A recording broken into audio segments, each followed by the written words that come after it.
listening to the 23 Personnel Podcast, a Texas Tech athletics podcast where food and sports clash at the goal line. Here are your hosts, Spencer and Michael. All right, what is up, everybody? Welcome back to another episode of the 23 Personnel Podcast. I am your host, Spencer, joined by Michael. Michael, what's up, man? We are back. I remembered how to turn everything on. I think the internet's working. It's Knock on wood, man. business as usual. So let's just plow ahead as if we've been recording every week since June 13th or whenever it was.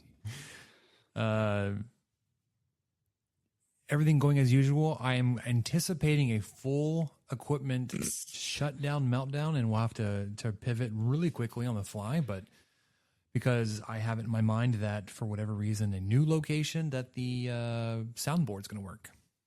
Probably not. Same computer. Software update. I don't know. I knocked on wood. Riverside's changed. I didn't even know what all these buttons did. It's been so long since we've recorded. It took me a while to remember how to log in. Yeah. So maybe that will help. Maybe that will help keep things on track. Well, here we are. You look great. Thanks, buddy. I'm excited. We have so much to talk about.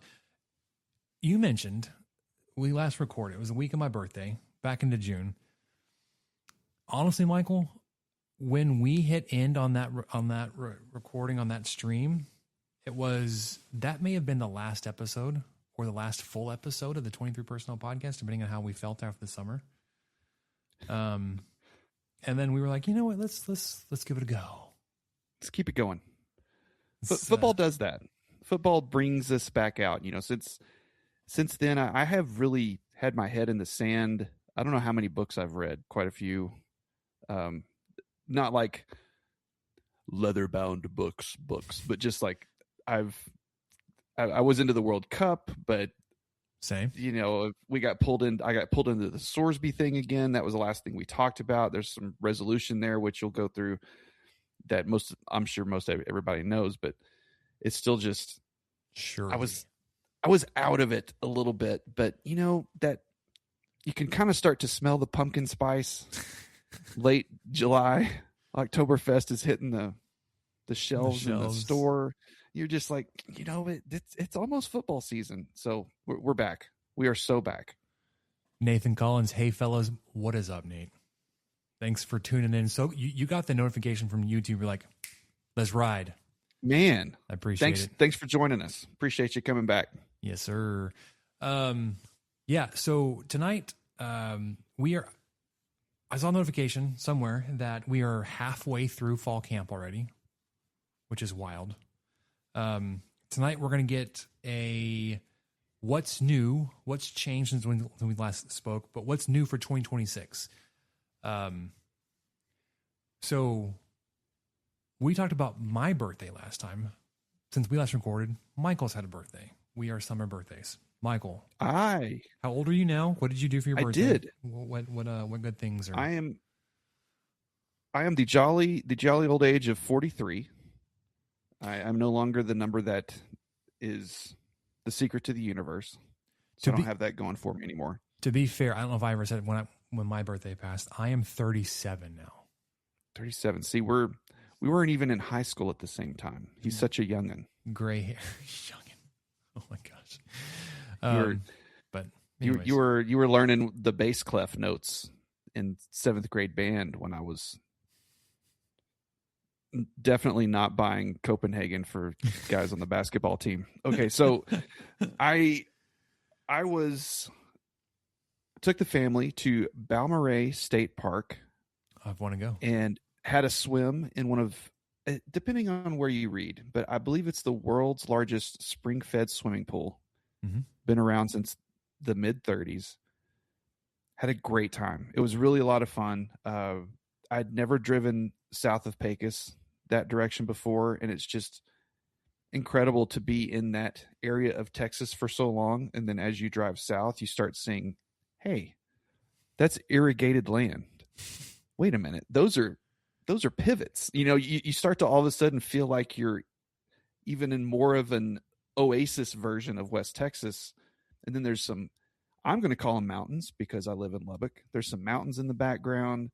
So yeah, the spring fed water there is a sight to behold. And the pool was great. There was little fish in it. There was people scuba diving because it's like 25 or 30 foot deep, depending on where you are. And That's cool. And our little one, you know, I thought she'll go either way with the fish. She was all about it. You say She little loved like she's young. She's I know, nearly she's third full grade. grown. Yeah, pretty much. She That grew was strange. 3 She's inches in the last year. third grader. She's growing up real quick. Yeah, she grew 3 inches since start of second grade. So we're buying clothes, lots of shorts.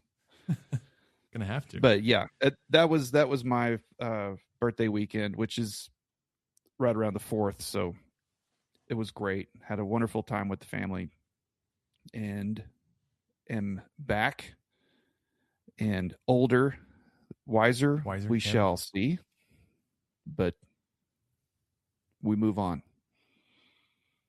I feel like you set me up there. We move on. Tried. It was really too vague of a hint on Discord when I did it. There's a Houston channel on the Gambling Gauchos Discord group, and I jumped in there and I said, I'm gonna have to figure out what this channel is all about. Because since we last spoken, Michael, we have relocated, and we are still 23 personnel south, but we are not 23 personnel as far south. We have actually very recently left the coastal bend, Corpus Christi. We are now in Pearland. South Houston, Southeast Houston. Not even that much further away from the beach than we were in Corpus, which is one of the things Samantha was really excited. Like, we're going to leave the beach. She's like, it's really like an extra 20-minute drive to get out to Galveston from where we're living now. But I was promoted in my job, took on a director role within the same organization, but just a new facility.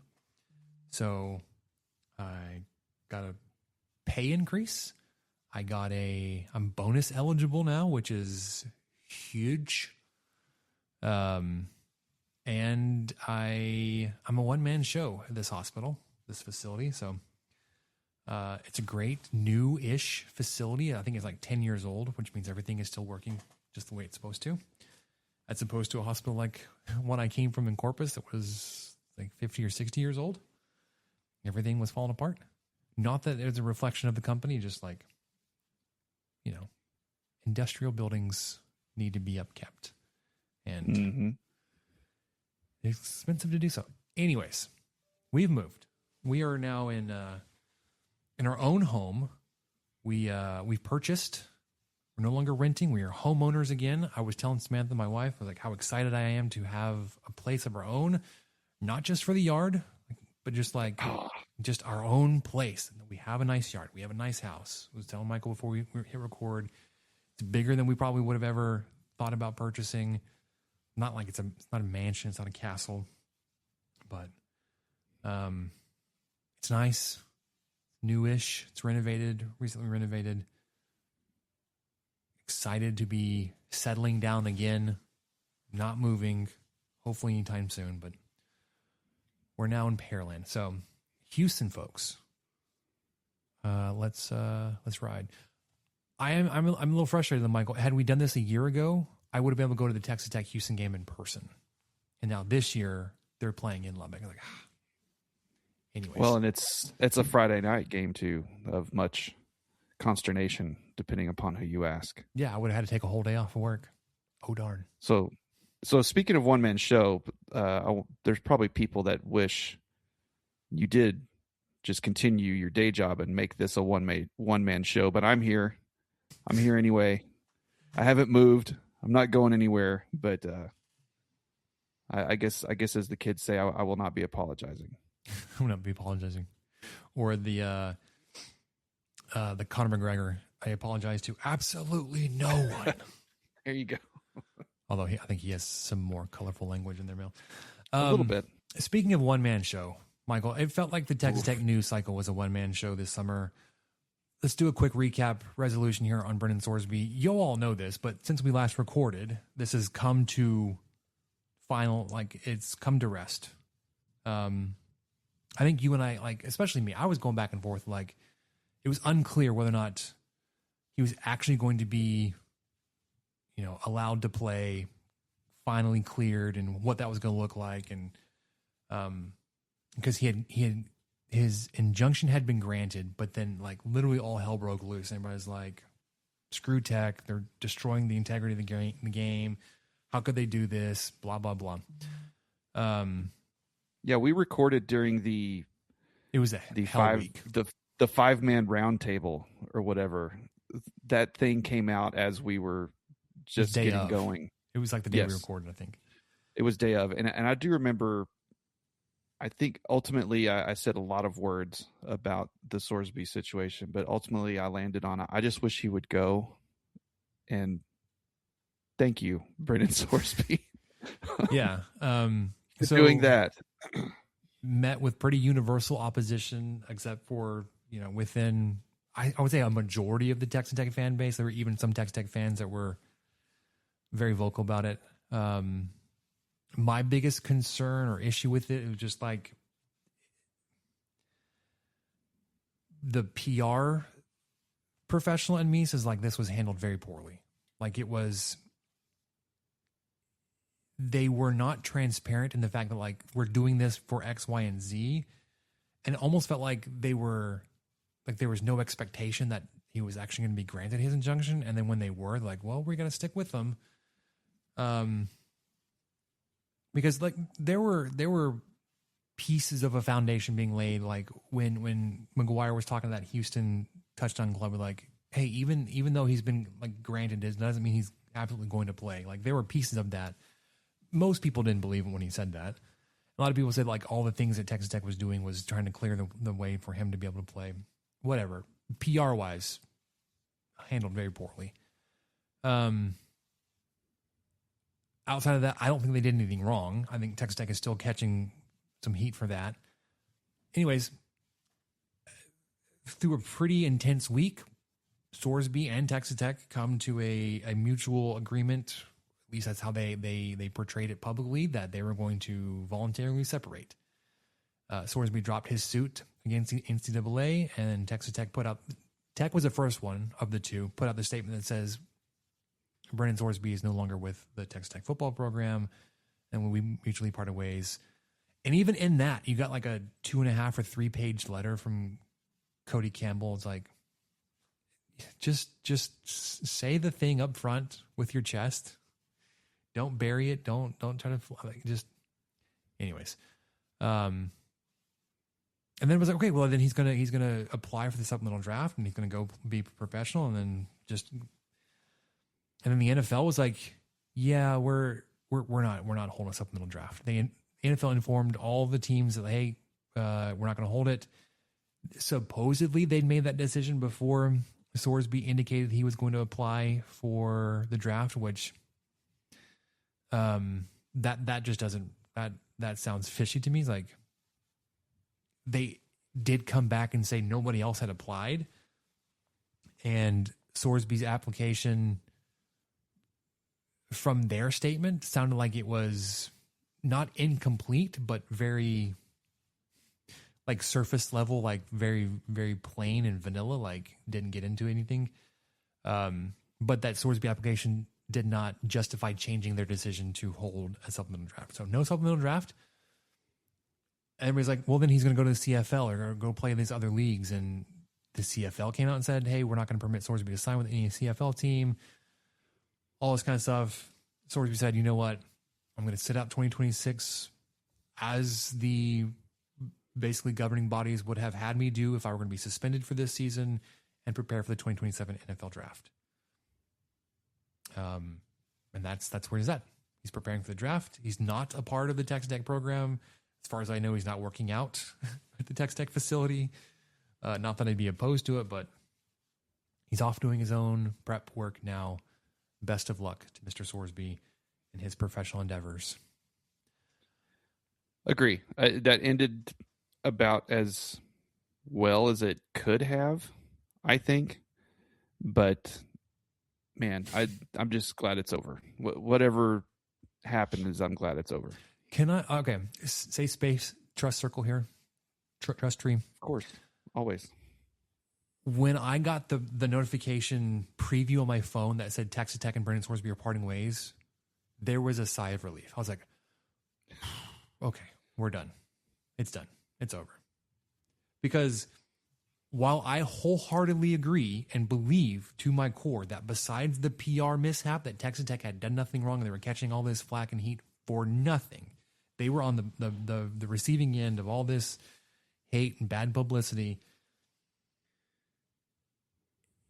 I don't know why, like it was weighing on me and it was tearing me up. I was like, and I wasn't blaming him or the university. It was like I was getting all fired up and upset because of what everybody was saying. When that happened, I was like, okay, we avoid all that. It's the avoidance in me. That only threw like a sprinkle on the fire, honestly, to put that out. There's still lots of, like, nobody believes that it's over, and they're still like, well, Texas Tech still wanted to do it. They still would have done this, and there's a lot of those kind of sentiments being thrown around when Texas Tech is expressing frustration and their concerns about being able to fill a non-conference spot in the schedule for next season. Like, well, it's because they were trying to burn down the sport.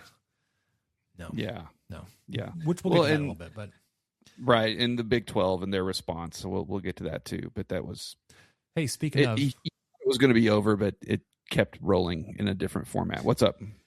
Question here from Nate. Thoughts on Gene Taylor and Jamie Pollard? They're clowns. That's really all I got for you. They're jealous of the haves that have. Because I honestly believe that everybody would have done similar things. Like they would have been in a similar boat doing the same thing to have one of their players be eligible that Texas Tech did. So, anywho's, lots of things to update for 2026. Do you want to start with playoffs, rules, new teams and stadiums, coaches, transfer portal, 5 for 5, the Protect College Sports Act? All the things I want to talk about briefly before we get into. Let's just go in order of the document. You just tell me where to go. Okay, playoffs, real quick. Minimal changes here. I think most people should be aware, but the playoff seeding bracketology is adjusting because the Big 12 just can't continue to put teams into the top 4 and have them perform poorly. So it's not our fault, but they're moving away from, or they're moving towards the top 5 highest ranked conference champions will receive an auto bid, but that does not mean they get the first round bye. It will just be the top 4 teams in the final playoff rankings that get the first round bye, regardless if they won their conference. I know everybody was upset about this. Everybody was heartbroken that Notre Dame was left off of the field last year. Cry no more tears. As long as they're in the top 12, they will be included in the playoff field. Everybody can take a deep breath there. And then the big thing this summer, everybody was talking about expansion. No expansion yet. Nobody could agree on the number, whether it was 16, 20, or 24. None of those really felt right to me, but that's not happening this year. So top 4 teams based on the final rankings will get the we'll get the first round bye. Auto bid will be the top 5 highest ranked conference champions. Okay. Rule changes. I actually really like this one. So we'll start with targeting. They approved a 1-year experimental rule change for the suspension structure for those that receive a targeting penalty. So those, if you got suspended in the first half, you'd miss the second half. If you got suspended in the second half, you'd miss the rest of the half, and then the first half of the next game. They're not doing that anymore.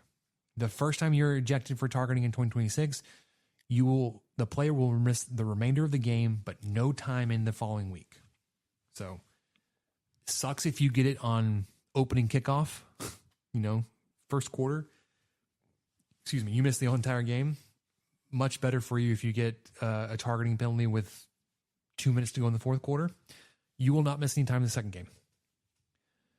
If you get a second targeting penalty, you will miss the first half of the next game. So you still miss the remainder of the game that you're in, plus the first half of the next game. And they said third and subsequent targeting ejections, the player would be suspended the rest of that game and the entirety of the next game. What I found was they said the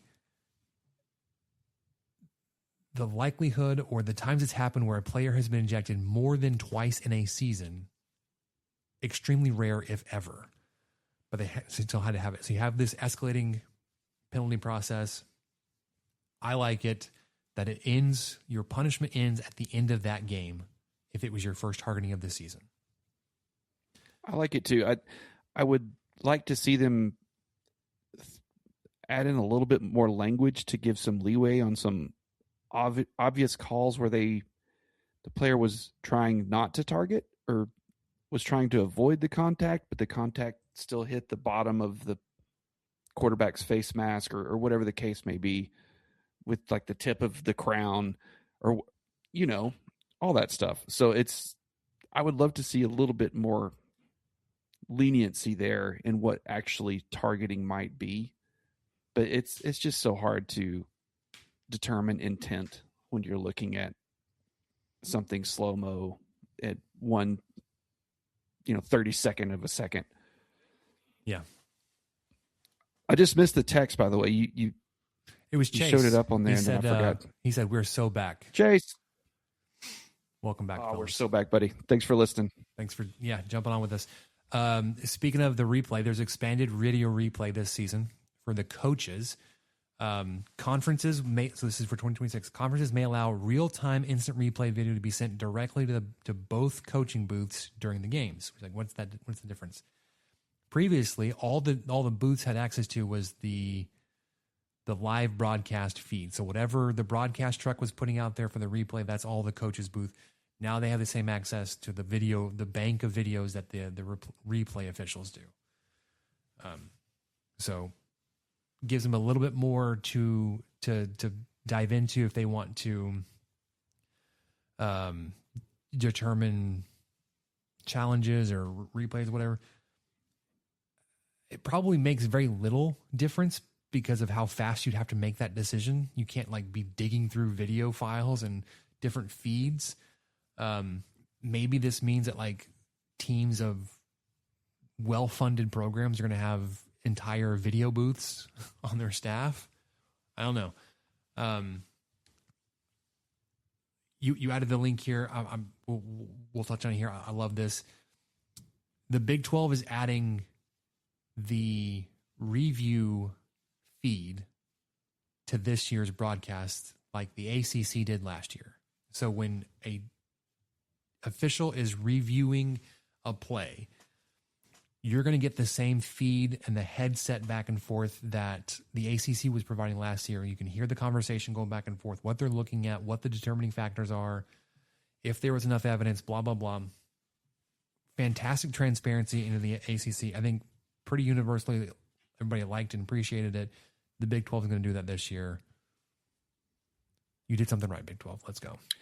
Yeah, and, I'm seeing some... They kind of buried this in the bottom, Spencer. So that's my fault. So it looks like this actually won't be implemented until next season. Oh, because okay. they have to get everything set up and ready. The facility will fully launch in the 2027 season. Who knows? Maybe there will be some trial and error, some times where they will start it. It does say that they are going to start introducing it for select games in 2026. So look for it to be implemented fully the next season. So that's my bad on misleading you there with the shortcut on the link there. So it may be like the big games of the week, or you may get one, if there are multiple games happening at the same time, you may just get one game that gets this review feed. Right. They're building this gigantic replay operations center in Irving, and that I don't think that's going to be ready completely, but they are going to be able to do that for a handful of games at least. Just get some AV nerds This together. season. Just Yeah. slap this thing together. Lots of cables, lots of monitors, buttons. Okay, this last one, I saw it. I had to do way more research and reading about this to like have it make sense. I don't even know if like you would ever even see this scenario playing out, but there's a change in the rules to free kicks, and it's aligning with how the NFL does it. So, one, I'm not the biggest NFL fan or watcher, but what this does is it will allow a team an attempt at a place kick or a drop kick from the spot of a fair catch. And you're thinking, there's no way you're going to be close enough to be attempting a kick from a fair catch. That's where it doesn't make any sense to me, where I see this with like very little application here. What is interesting though is you essentially can't rush or try to block this kick. So you may get super long or much longer field goal attempts because of this, because you're essentially saying you're giving your kicker the ability to kick it at such a low angle that there's very little likelihood it's going to be blocked. Just like any other field goal attempt, if it goes through the uprights, it's going to count as a field goal. Some initial feedback I saw is like, you're probably only going to see this at end of half, end of game.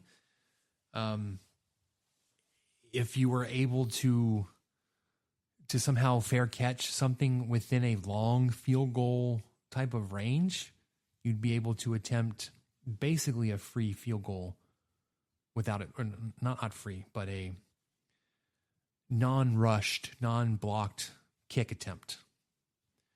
Will we ever see it? I probably would say no. Over under 0.5, no. Under.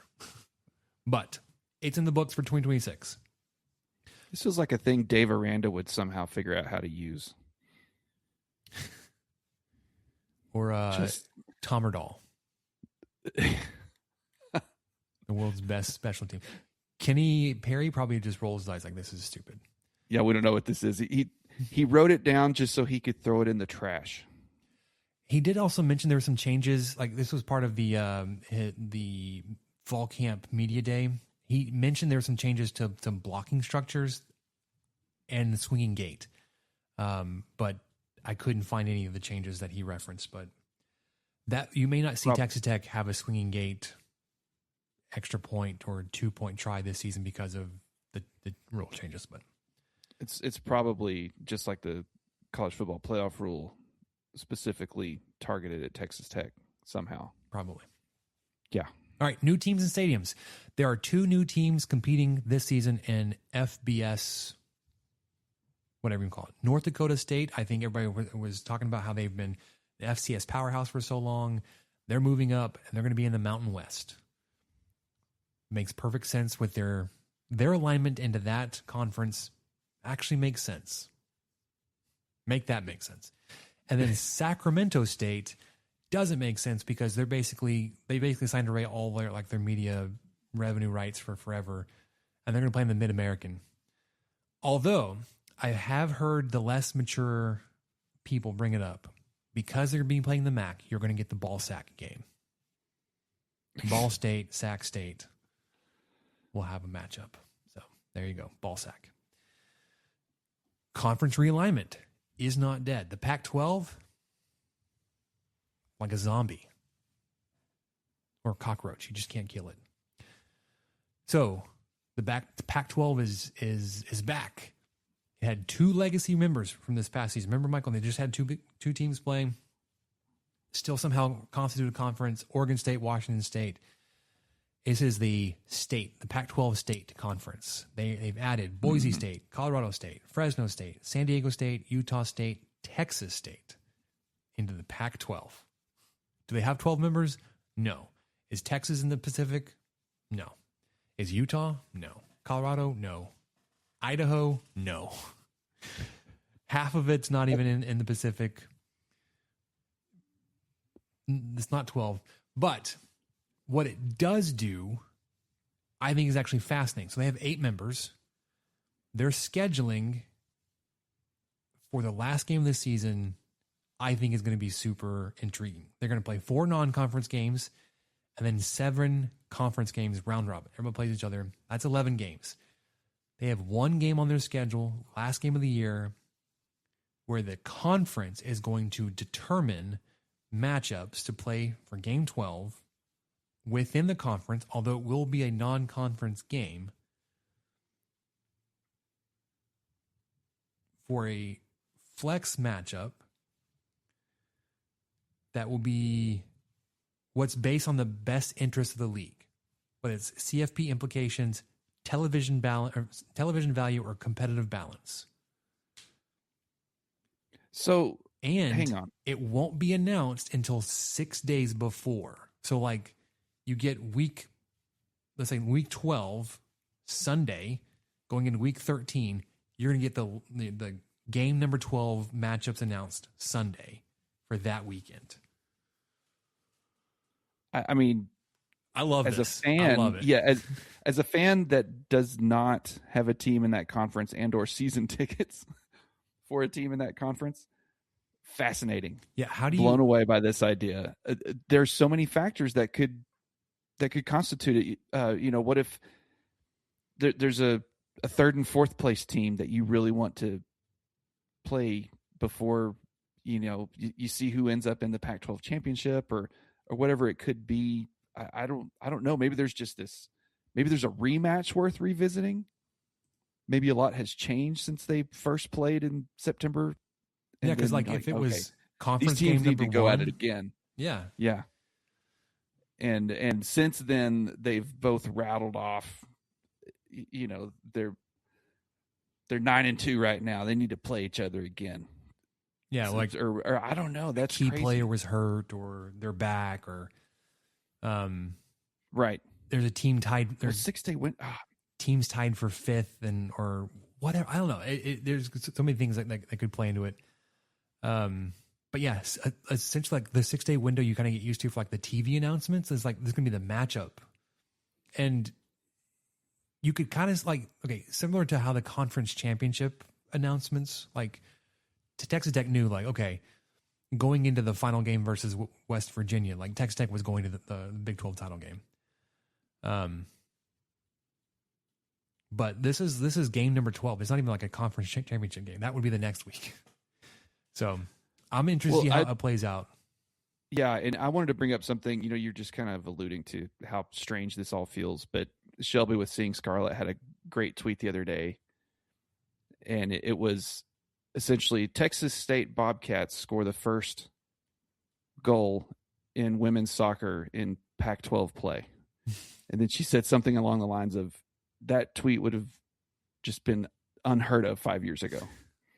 It would have been like, is this AI trying to put something together? Yeah.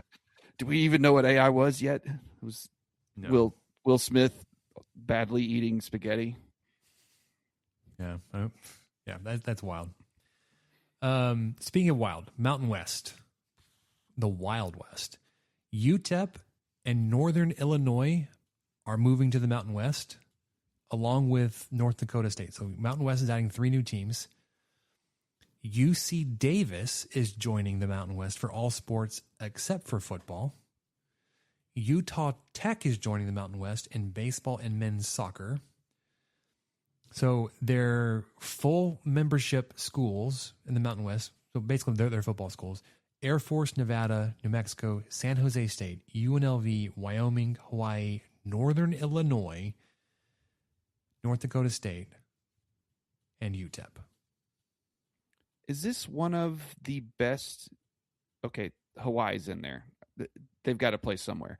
Is this one of the best geographically represented conferences? Is this one of the last ones? Yeah, if you could switch out Colorado State from the Pac-12 and Hawaii in the Mountain West, you can sign off on, well, I guess Texas State would still be in the Pac-12.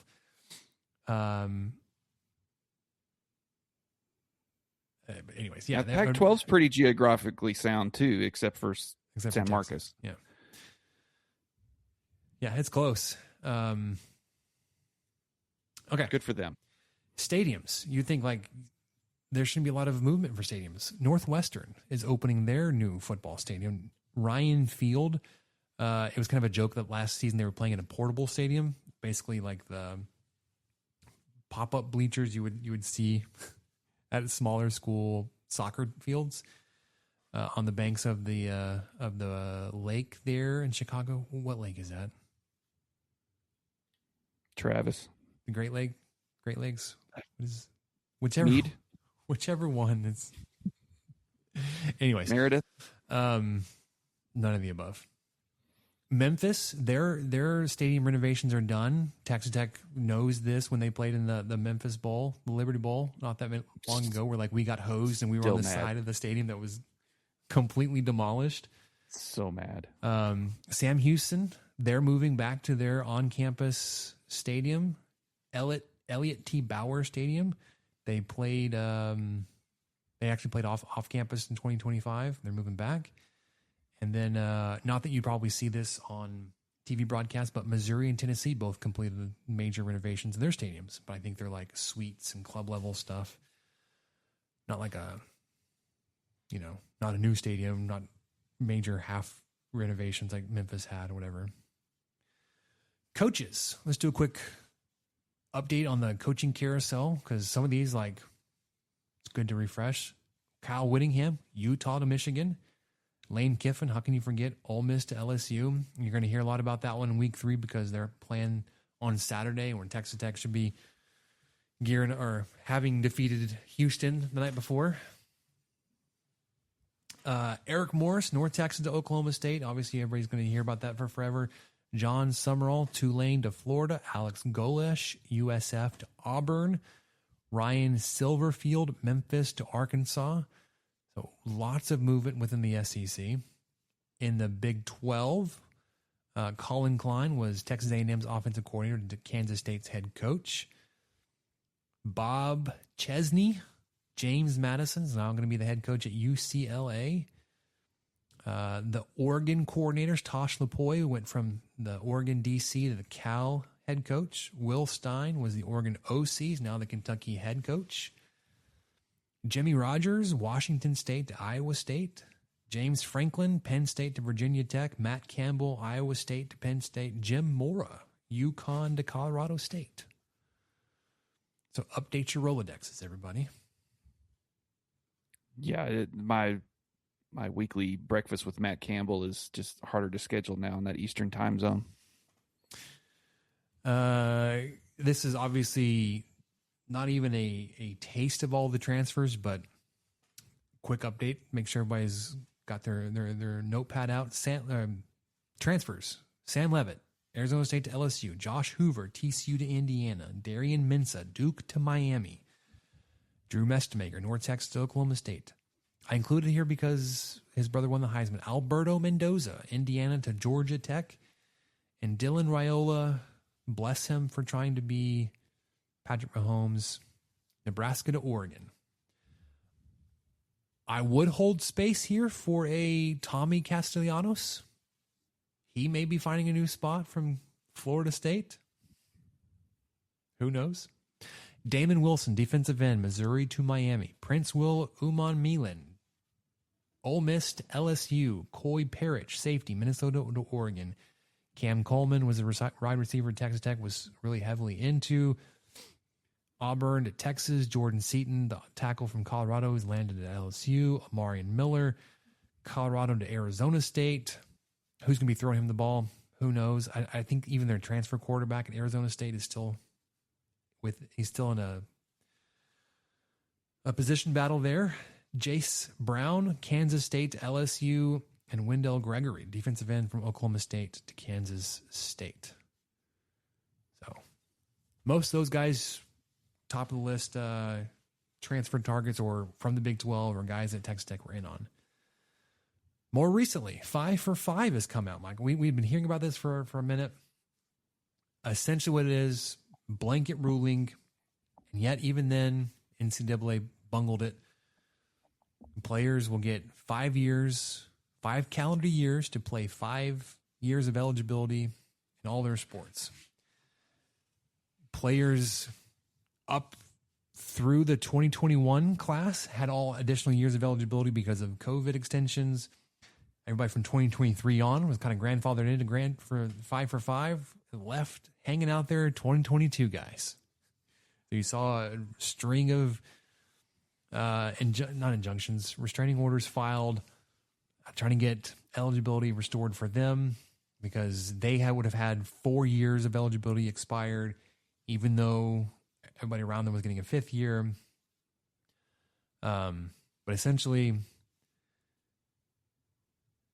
what you're seeing is there was a U.S. District Judge, Charlotte Sweeney, issued from Colorado a class-wide preliminary injunction against the NCAA, granting everybody in the 2023 class to have that eligibility back that had expired 4 years and now get a 5th. You have to, based on her ruling, you'd have to return to your previous school or enter a special NCAA transfer portal. And then it came out saying, "Hey, I'm not granting an opening of a transfer portal. You would have had to be in the transfer portal." Essentially, they get the additional year of competition while the litigation continues. And just like with Sorsby, it could be after the season when it's finalized. The biggest deal, one more thing. It does not allow those who have signed professional contracts. And this is where some things, especially for Texas Tech, comes into play here. But teams with already full rosters are very upset about this. Because I was like, hey, all these players are available. I wouldn't have constructed the roster I did had I known this. And then you get galaxy brains throughout the Texas Tech athletic program that are now feasting. Geniuses. Look like geniuses now. On these newly eligible players because they had spots on the roster for whatever reasons. I'm not gonna disparage their recruiting efforts this spring or their general managers, but Texas Tech was in a opportune position to take advantage of this ruling. Now, what happens if eventually they come back and say those players shouldn't have been granted year of eligibility? Does it happen in the middle of the season? Are they just wiped off from the roster? Do you vacate wins, stats? Are you vacating championships, record? All that kind of stuff is going to be interesting if it gets overturned, especially if it happens in season. For football, I don't think anything outside. We did see that guy, that offensive lineman for Texas is going to be able to go back. But for Texas Tech, I don't think anybody out there qualified. Men's basketball, Darian Williams, Donovan Atwell, Jermichael Stillwell, we're all on there, which we'll talk about them. They've all announced and signed. They're back with Texas Tech. Huge for this roster building because it was a mess, and we were looking at it, man, it's gonna be a rough season, especially if your roster is 75%. Other players I could immediately find that could have been, and I haven't seen the updates on this, for the women's basketball side, Bailey Maupin, and then softball, Maya Davis. The Maya Davis, it would have been really intriguing to see if she would be able to come back, but the way that Glasgow did his transfer portal, I think he probably filled the roster supremely quickly. But we also know he was very close with Maya Davis, and he could have made space for her, and we would have not have faulted him for that at all.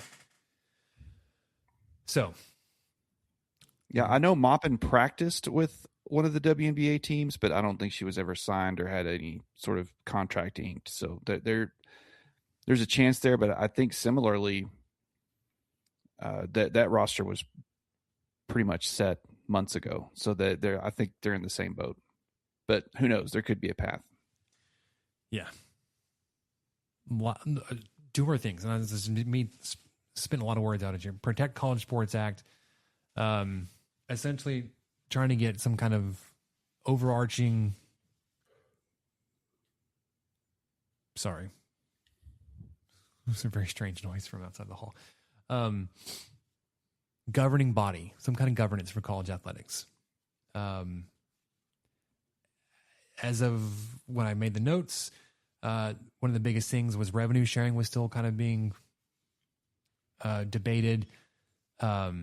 The House Senate was going to allow $21 million in direct athlete revenue sharing, and the Senate would have permitted another 20 to 25 in retention pool funds. So essentially, you could have athletic departments be able to get up to nearly $50 million annually to athlete and NIL funds.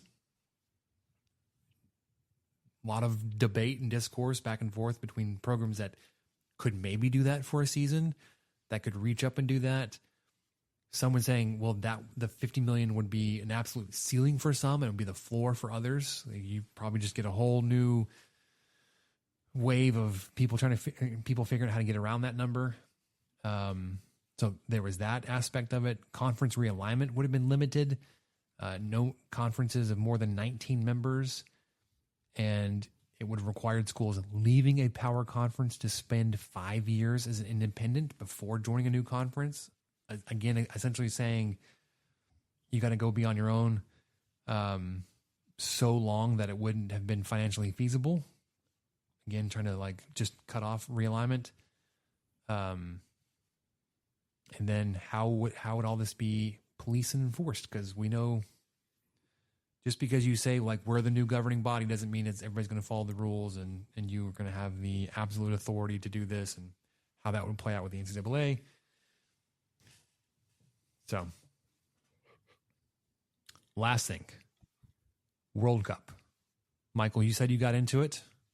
I got into it. Did. I think a lot of us casuals became Norway fans as a secondary team. I know I did.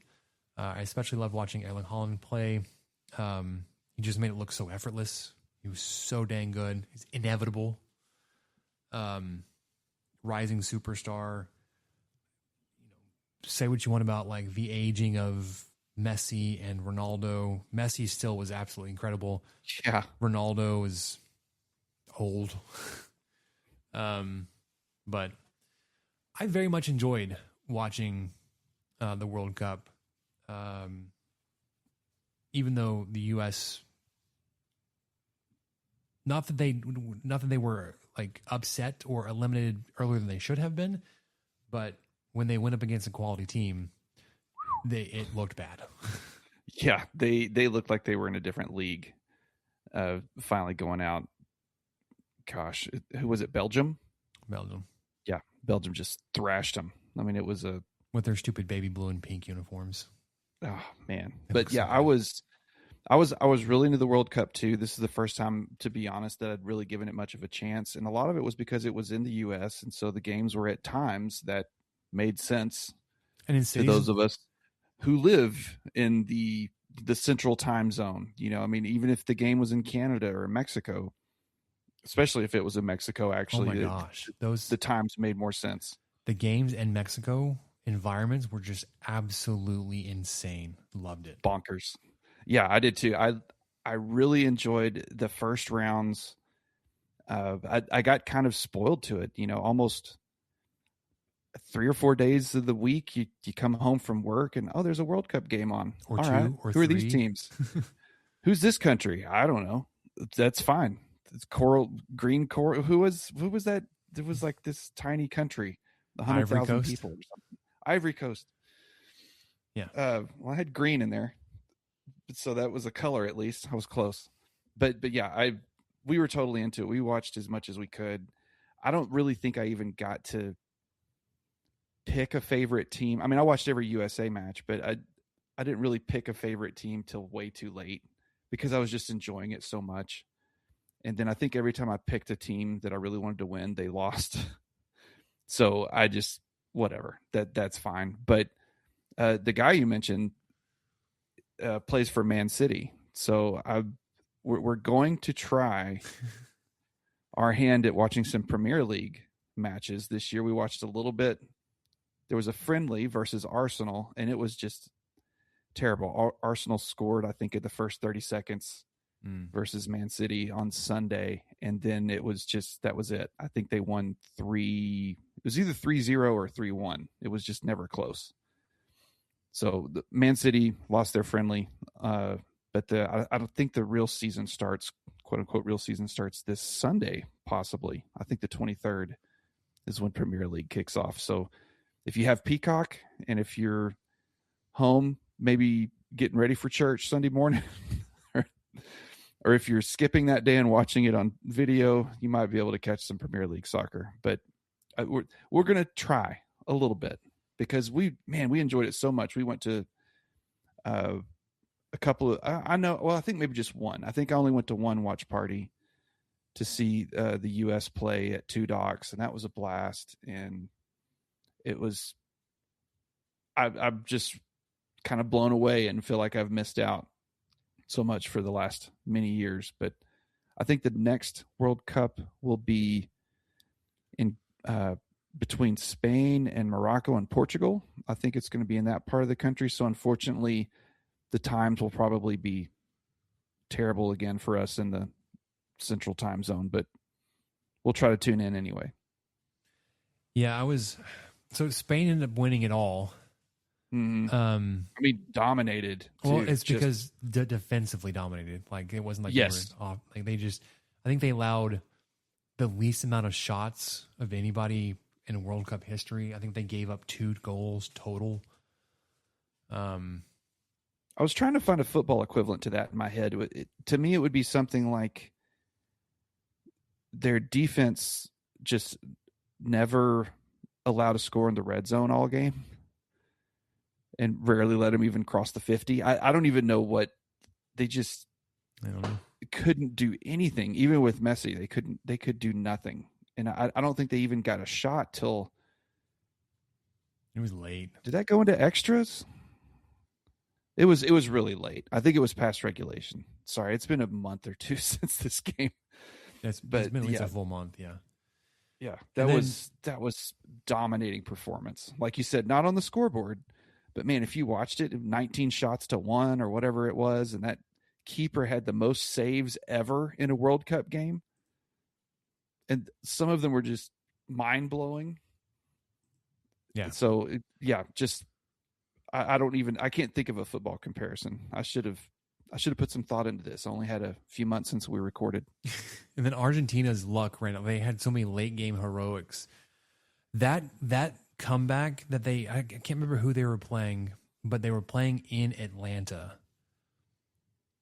It might have been Belgium, but I'm not sure about that. Or was it France? They had a couple of comebacks. Yeah, the game they beat France to put France in the 3rd place game, where Messi scored. I'm gonna have a hard time finding. Okay, everybody knows the Telemundo guy is like he's GOAT, right? Oh yeah, I should know his name. His call of that goal where they took the lead is cinema. One of my favorite things about that is the way that they were setting up broadcast in that game. They were not like closed booths. You can hear other broadcast teams. There's another Spanish media team that may have been for Argentina, like next to them, absolutely losing their minds that you could hear on the American Telemundo Spanish broadcast.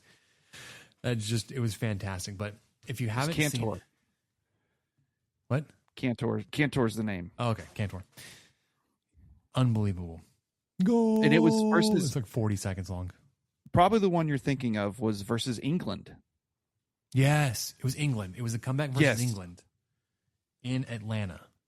And England, gosh, they were easy to dislike. They just seemed so smug. So stupid. But yeah, that England grabbed a 1-0 advantage early in the second half. Mm-hmm. And then, at 85th minute, with a late header, secured the 2-1 triumph. I said triumph because I read that. That's not how I talk. But that was the summary. 56 minutes in, let's talk about actual 2-1 triumph. Let's talk about football. Actual football. As of today, we are 11 days out from the start of the college football season. It's unbelievable. It's a week and a half away. Week 0, headliner for the weekend, at least for Big 12 and Big 12 adjacent.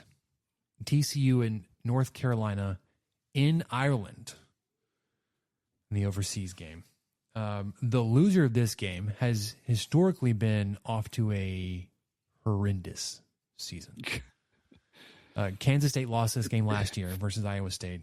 Neither one of them had a great season, but neither one of them have their head coach anymore either. Yeah. Other games, different reasons.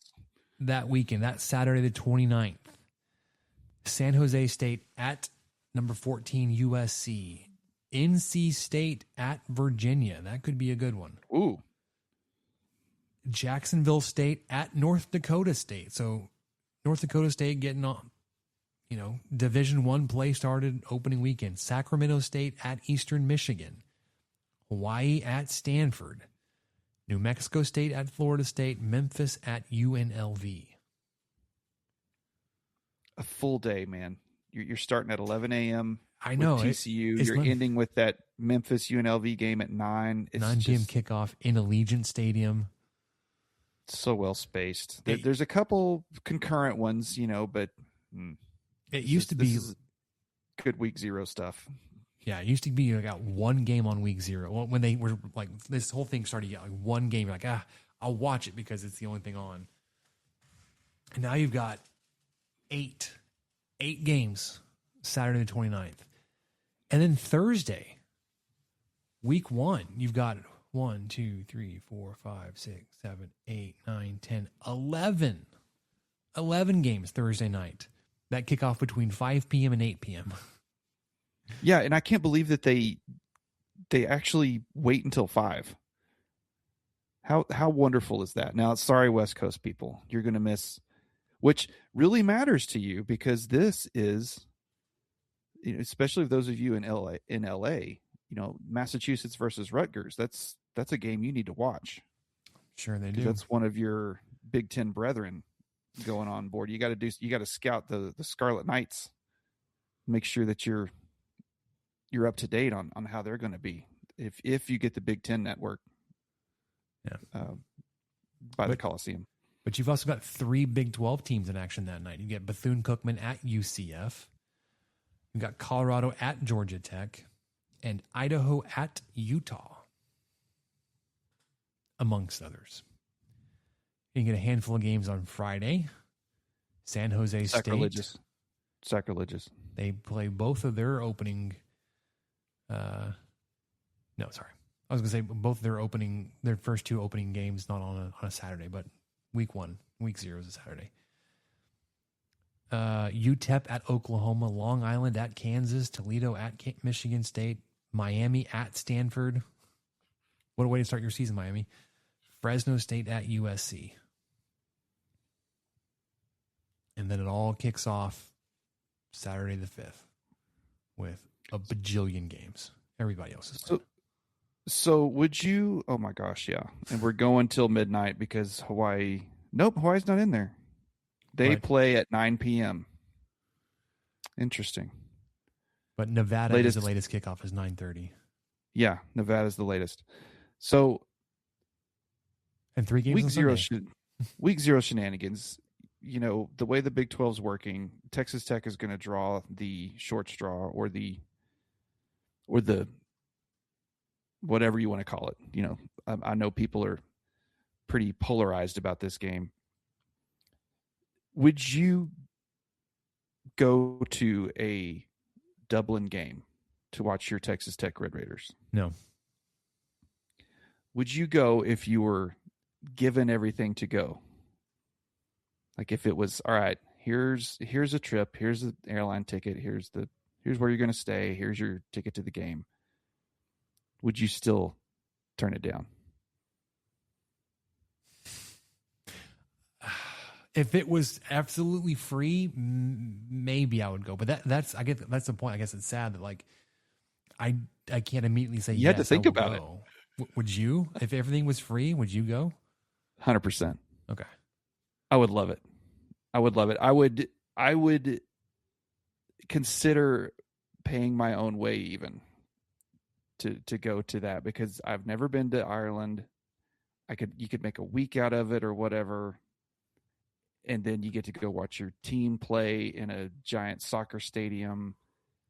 And I don't know. It's really appealing to me, but I get why people also don't like it. And then push come to shove, there's about a 90% chance that I would not do it.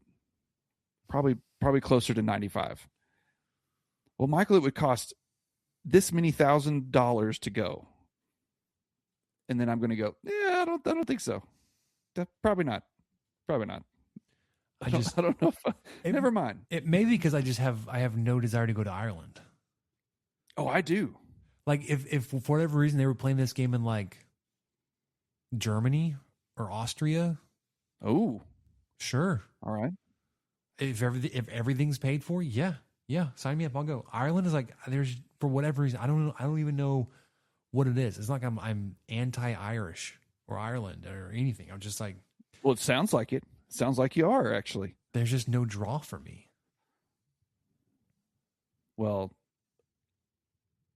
I would really enjoy that, and I think London. I would go London. France probably doesn't even want us, but I'd go anyway. I guess I'd go to Germany, possibly. All right. But yeah, Dublin to me is almost like a no-brainer. You just like, yeah, I would go. Okay, you've got friends here. Seeing Scarlet, absolutely go to Dublin. Went for one day in a layover since, and the people are amazing. Any excuse to go back, I'm in. There we go. It's just, I know that it's going to happen. Texas Tech will draw that game at some point, and it will make a lot of people really upset. But then there's going to be a lot of people like me and possibly Shelby that are like, well, that kind of sounds fun. Maybe, if I plan that will be the big vacation for maybe the next 5 years of my life or something. I don't know. Or we're going to have to cancel our season tickets and you don't maybe cancel them. You have to sell. Mortgage sell the house. Yeah, you have to I could do that. Keep because you don't want to give them up and like have to get back into that. God gave us 2 kidneys for a reason. All right. 18 days. So week 0 is 11 days. Texas Tech kicks off in 18 days. We're close enough. We're getting preseason polls and projections everywhere you look. The 2 big ones are out. The coaches poll, the AP poll. Texas Tech unanimous in both at number 12. Highest starting spot, I think, in either one of them in a long time, maybe if ever. What are your thoughts, Michael? Is that exciting? Is it over? Like, is it too much attention? Are they overrated, underrated, properly rated? I'm trying not to eat too many of my words over the many, many, many years that I've lived this earth, where Texas Tech being in the preseason poll was never a possibility, where I would then say, yeah, well, preseason polls are pointless. And all they do is just feed this regenerative, self-fulfilling prophecy where, well, number 9 played 11. Well, 11 beat 9. So now they're 7-14, and then they play each other again, and now they're 9-11 again, whatever. All that said, this is where Texas Tech needs to be. If this system is still going to be in place, we should get to take advantage of it. So I'm glad that they're in the mix. Number 12 feels right to me. We'll get into, more of an X's and O's preview probably next week. But I don't want to just assume Will Hammond is a fix-all. I don't want to assume that the generational talent that we had on the defense last year was just magically replaced. I know that the guys that are there are going to do great, but I think we should back our expectations up a little bit, at least on how dominant that defense was. I think most of us know it, but we'll look back in 4 or 5 years from now and just be like, man, that was possibly a turning point for our 100-year history of football. So all that, I think I feel good about 12. I love that Texas Tech is on the list. It means a lot to be on that list, to keep that number in front of you. They should, in theory, and dang well better, have it in front of them that Friday night when Houston comes to town, who, hey, look, they're number 24 in the coaches poll. They're number 23 in the AP poll. it's a matched or a ranked matchup like most of us were thinking it would be last year. So that's great. Texas Tech gets to host a Friday night game against a ranked opponent as long as both teams, make it the first couple weeks unscathed, which they should.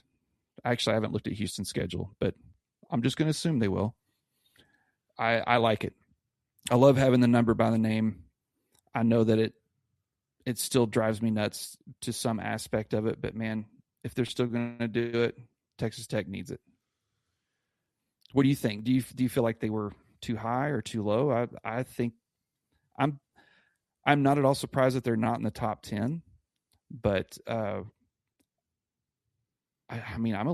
feel like they're even a little higher than I feel about them right now. I'd probably be 17-ish on them right now. So the Houston schedule, just going back real quick, they start off home versus Oregon State, home versus Southern, and then at Texas Tech. Okay. I was just making sure there wasn't some random Ohio State game I forgot or something. No. Okay. So, yes, it should be a 2-0 matchup and with some shuffling around a top 25 matchup. Okay, so for me,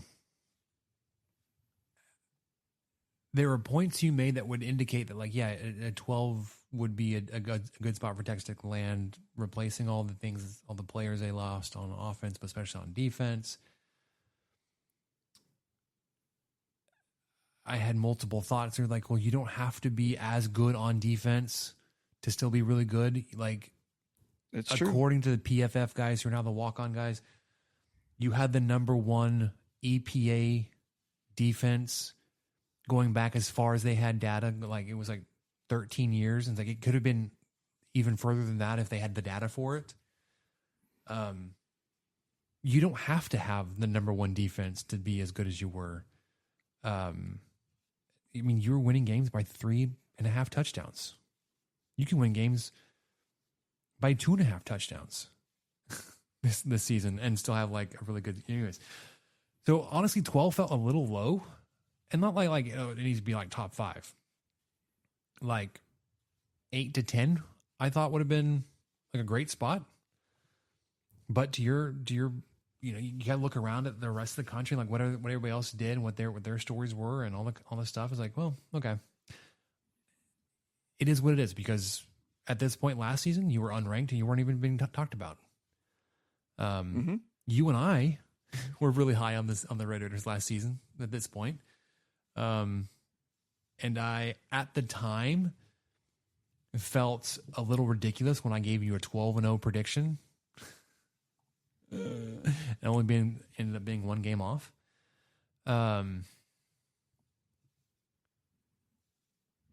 I can't even remember at what point in the season you got ranked. It was after Utah, wasn't it? Where you snuck into the rankings at that point? Because it was like 21 or something after you beat number 17 on the road. That's a great question. I'll try to dig into that. It's whatever. So I point that out to say, it took you about a month to break into the rankings last season, and even then you finished 4th. You were able to move up and maintain all that with your schedule, with a loss. So I don't think you have to start at a certain spot to be able okay, we have to be in this area to be able to get the final top 4, whatever we want to be. I actually probably would prefer to land in that 5 to 8 range at the final CFP ranking anyways, if I'm being honest. Texas Tech was ranked last year, preseason. They were 23. Did they according to fall out? WarrenNolan.com. No, they stayed in it. I think what we might possibly be thinking of is that was obviously the first season that they were ever ranked in the college playoff. Playoff.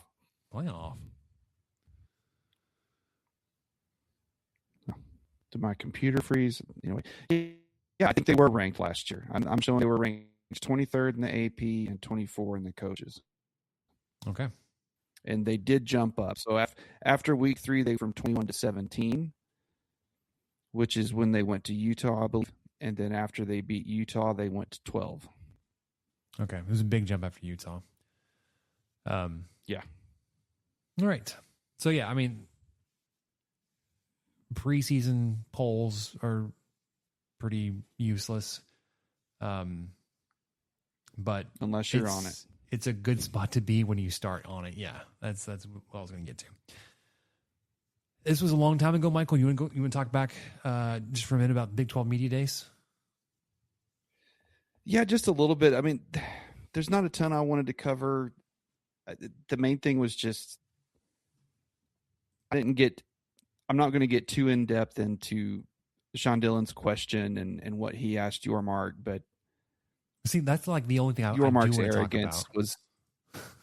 Oh man, the thing I want to talk about is just Yormark's arrogance of making him stand up and making him repeat it, and then still not really answering it, and just that not answering any questions regarding Sorsby or the treatment of Texas Tech versus the remaining 15 in the league. I mean, just all of that just did not sit well with me at all.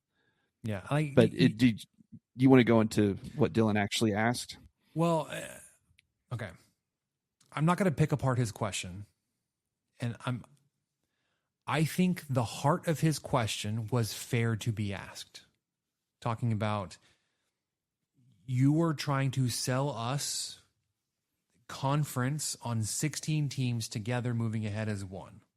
Not that far removed from all of the nonsense thrown at Texas Tech's way, the blackball on whatever. It may have been a little conflated with the tortillas and the noisemakers of Oklahoma State and all that kind of stuff. Stumbling on presenting his question both times he had to say it did not help. But I think, again, going back to my interpretation, my reading, my understanding of what he was trying to ask, I thought that was a decent question to ask. Again, notwithstanding like the slip up, the whatever.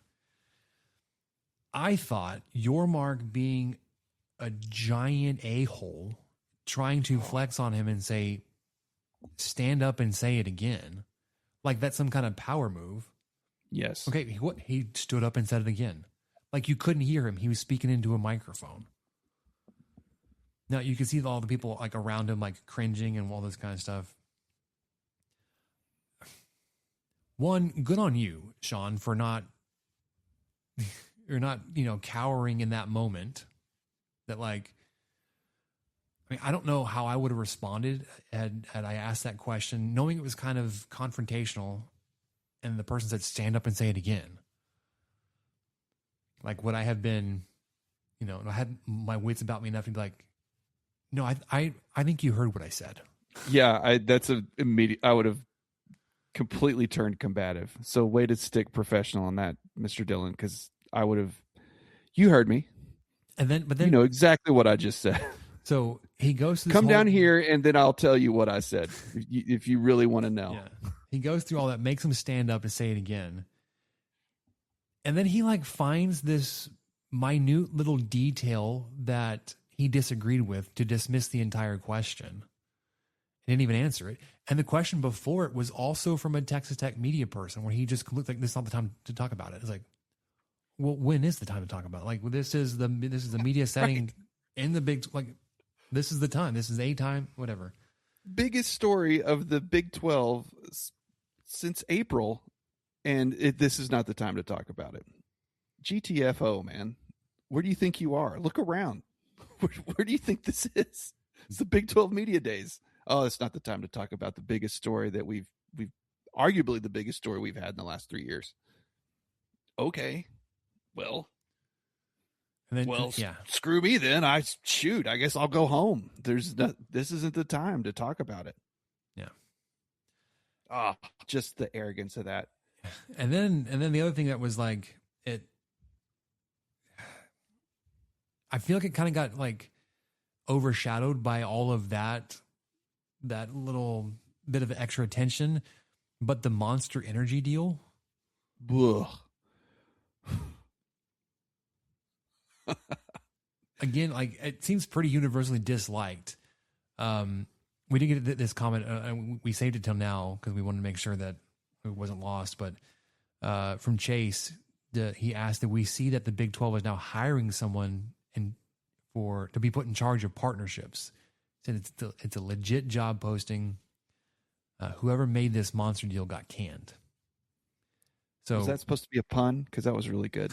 It's really good pun. They're not even renderings anymore. The representation of the co-branded patches and stickers and whatever you're seeing on fields and on courts and on jerseys.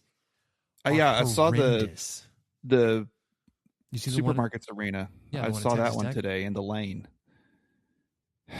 It's atrocious. And it's listed before the Roman number 12. I mean, it is the Monster Energy, if you're reading left to right, like most of us do, Monster Energy Big 12 basketball, Big 12 football, whatever it is. Yeah. And I know that some people were saying like, the schools are only getting $1 million per out of this deal. And if you want to break down like per game or whatever, like it's pennies. Like, well, this doesn't take away from the school's ability to sell their own patches, except it kind of does. And that like you've now set the market for those that hadn't already had deals lined up. Kansas already had one lined up. Oklahoma State already had one lined up. They were brilliant in the fact they were ahead of this.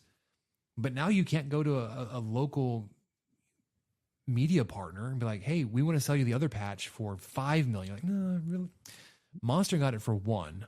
And they're going to be on your court and on all your mentions. We're not going to give you that much money. Yeah, and Monster's a national brand. Your regional mom and pop soda company or whatever is not going to cough up more than $1 million for that. I mean, and they got it for $20 million. Yeah, and what's insane, and everyone was just blasting the Big 12 for that, rightfully so. And then it was proven correct. I think it was within a week, Spencer, wasn't it? Was it Notre Dame who they got paid almost the same amount for a single logo on their their independent team got paid $18 million. I don't even remember who it was, but it was some gigantic amount, the same amount that Monster Energy paid pretty much for 16 teams. I know Kansas got their individual patch. It was like for $5 or $6 million. I don't remember what Oklahoma State's was with the Osage, but it was Osage Nation, which I don't know if it was.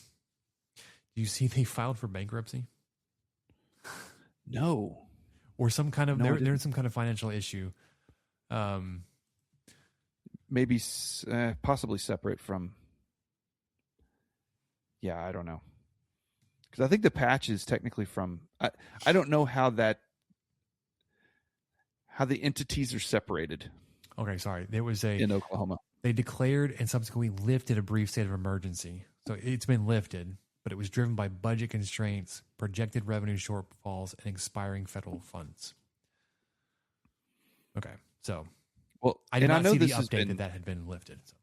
Sure, and I know this has been done to death, but there's a tweet floating around of some conceptual Monster Energy Big 12 logo combinations, which if you haven't seen them, they're great. It's just the Roman numeral 12, and then behind it is like the 3-claw logo of Monster, but then it's all done in the team colors, because they have the Big 12 logo that can be outlined in purple for TCU or Kansas State, or outlined in red for Texas Tech, or black, or whatever.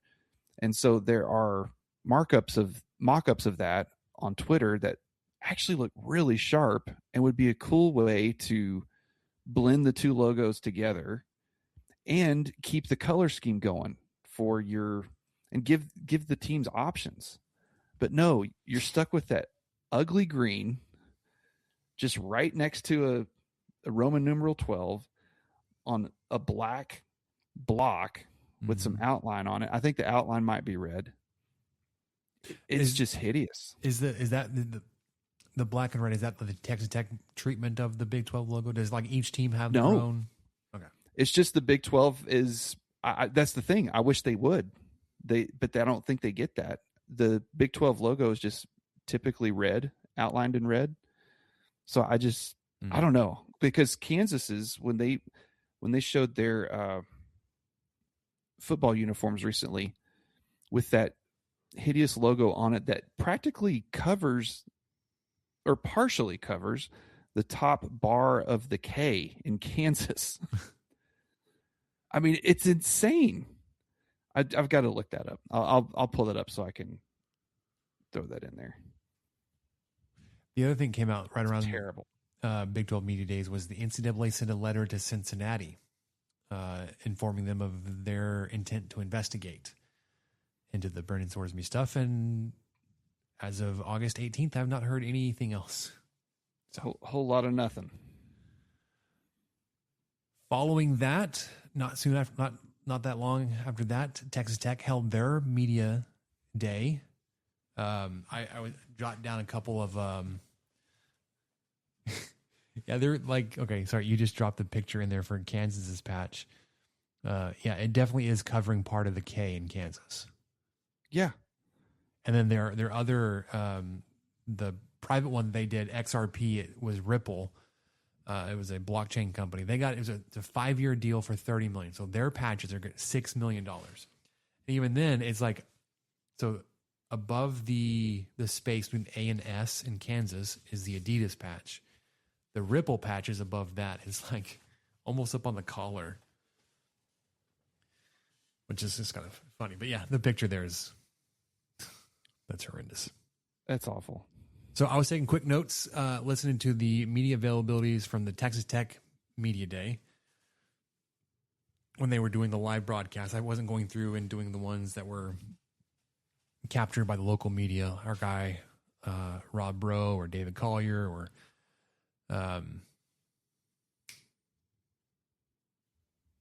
what is his name? I'm blanking on it. The guy that does the other site, Jarrett Johnson.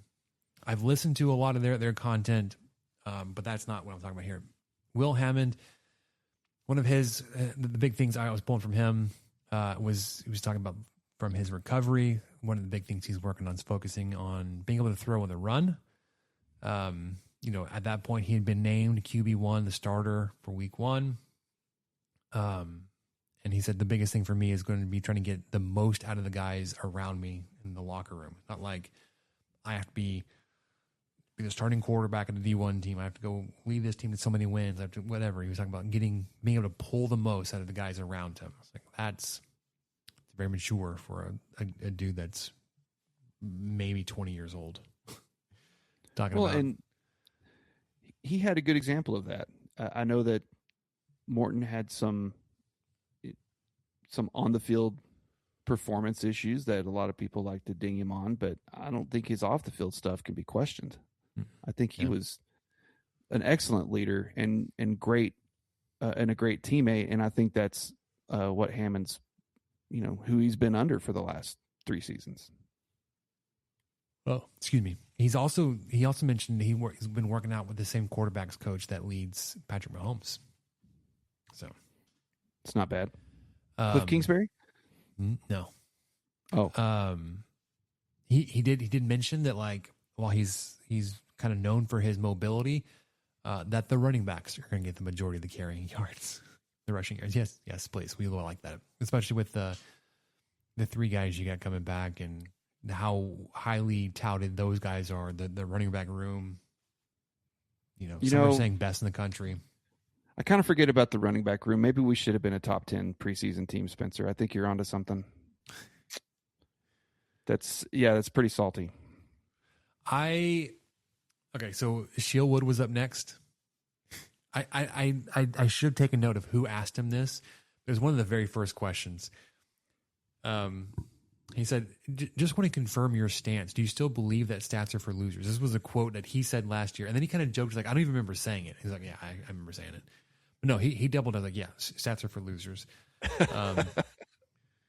Which is what you would say if, like, you weren't on a team that was producing, like, incredible stats. But then he was super high on guys like A.J. Holmes and Austin Romaine.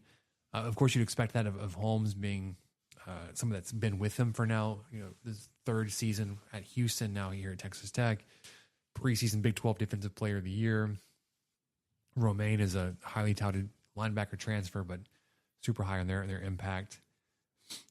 He shared the injury story and history from Corey Platt, which I found interesting. He said he had torn both of his Achilles in back-to-back seasons leading up to last season.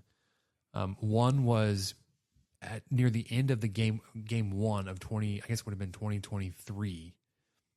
He said he had like 15 tackles. He just had a tackle for a loss or a sack, and then ruptured his Achilles getting up from a tackle.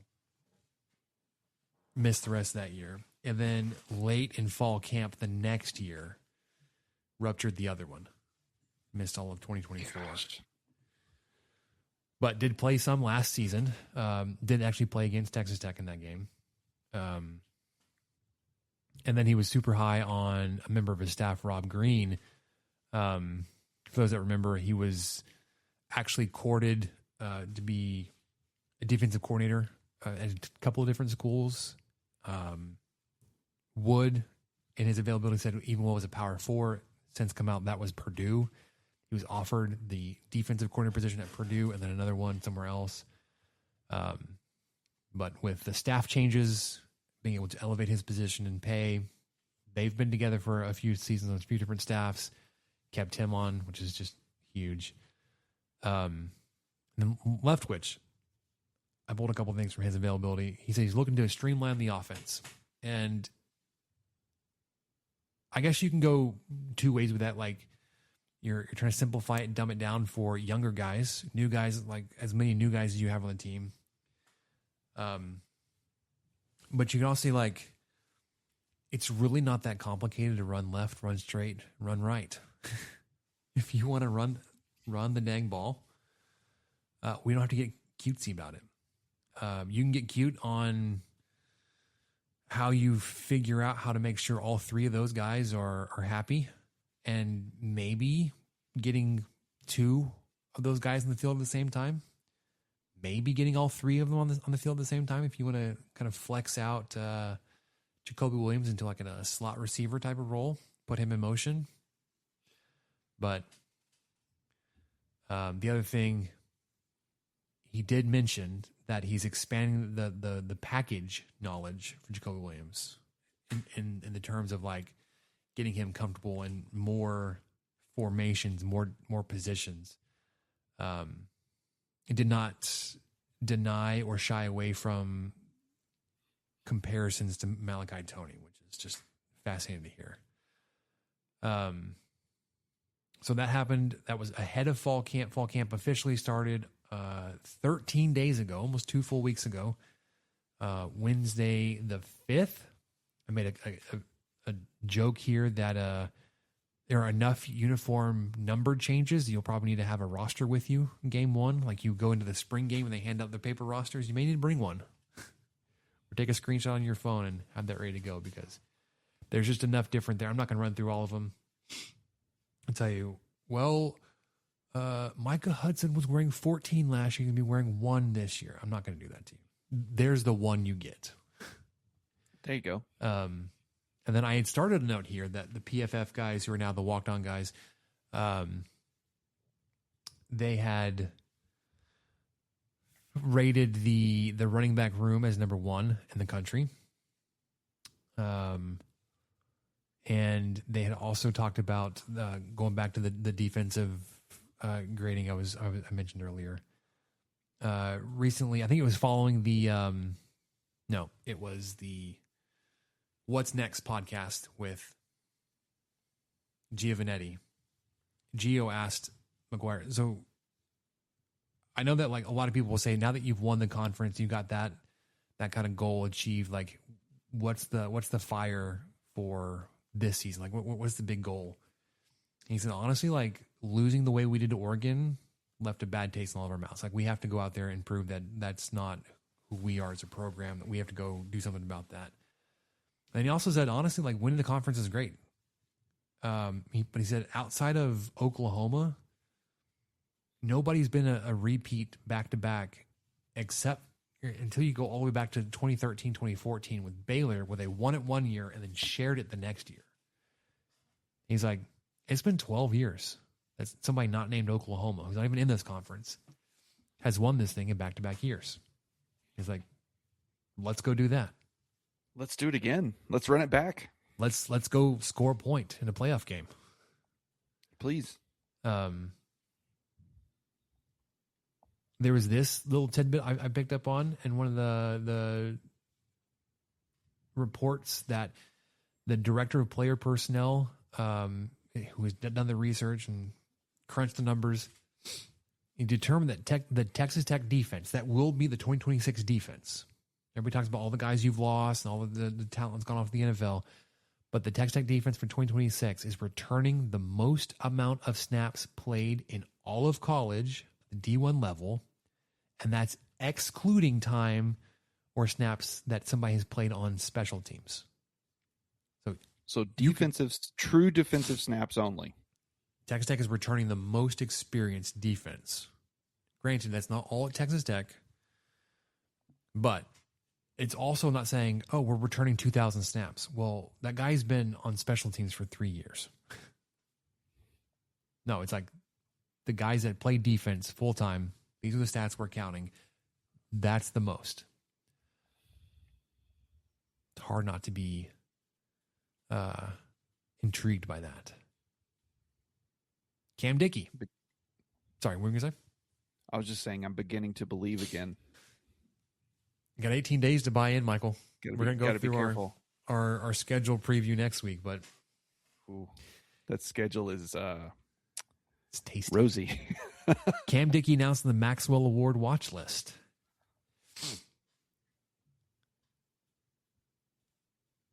There's lots of these type of watch lists, things that we're going to be touching on throughout the season. One of those things like I don't have a tracker of like, okay, here are the things we talked about for 2025 going into that season, and this like here's what's new. I can tell you we weren't talking about Rodriguez winning literally every defensive award out there, but he did it. Mm-hmm. And I don't think like, from my understanding from the defensive personnel, I don't think like you bring in Romaine to be a Jacob Rodriguez 1-to-1. I think you bring in Romaine to play Ben Roberts' position. Ben Roberts is going to switch over to Rodriguez, but you don't bring him in and say you're the new Jacob Rodriguez and you're going to go do 100 whatever tackles and 7 turnovers, 7 fumbles and 4 interceptions.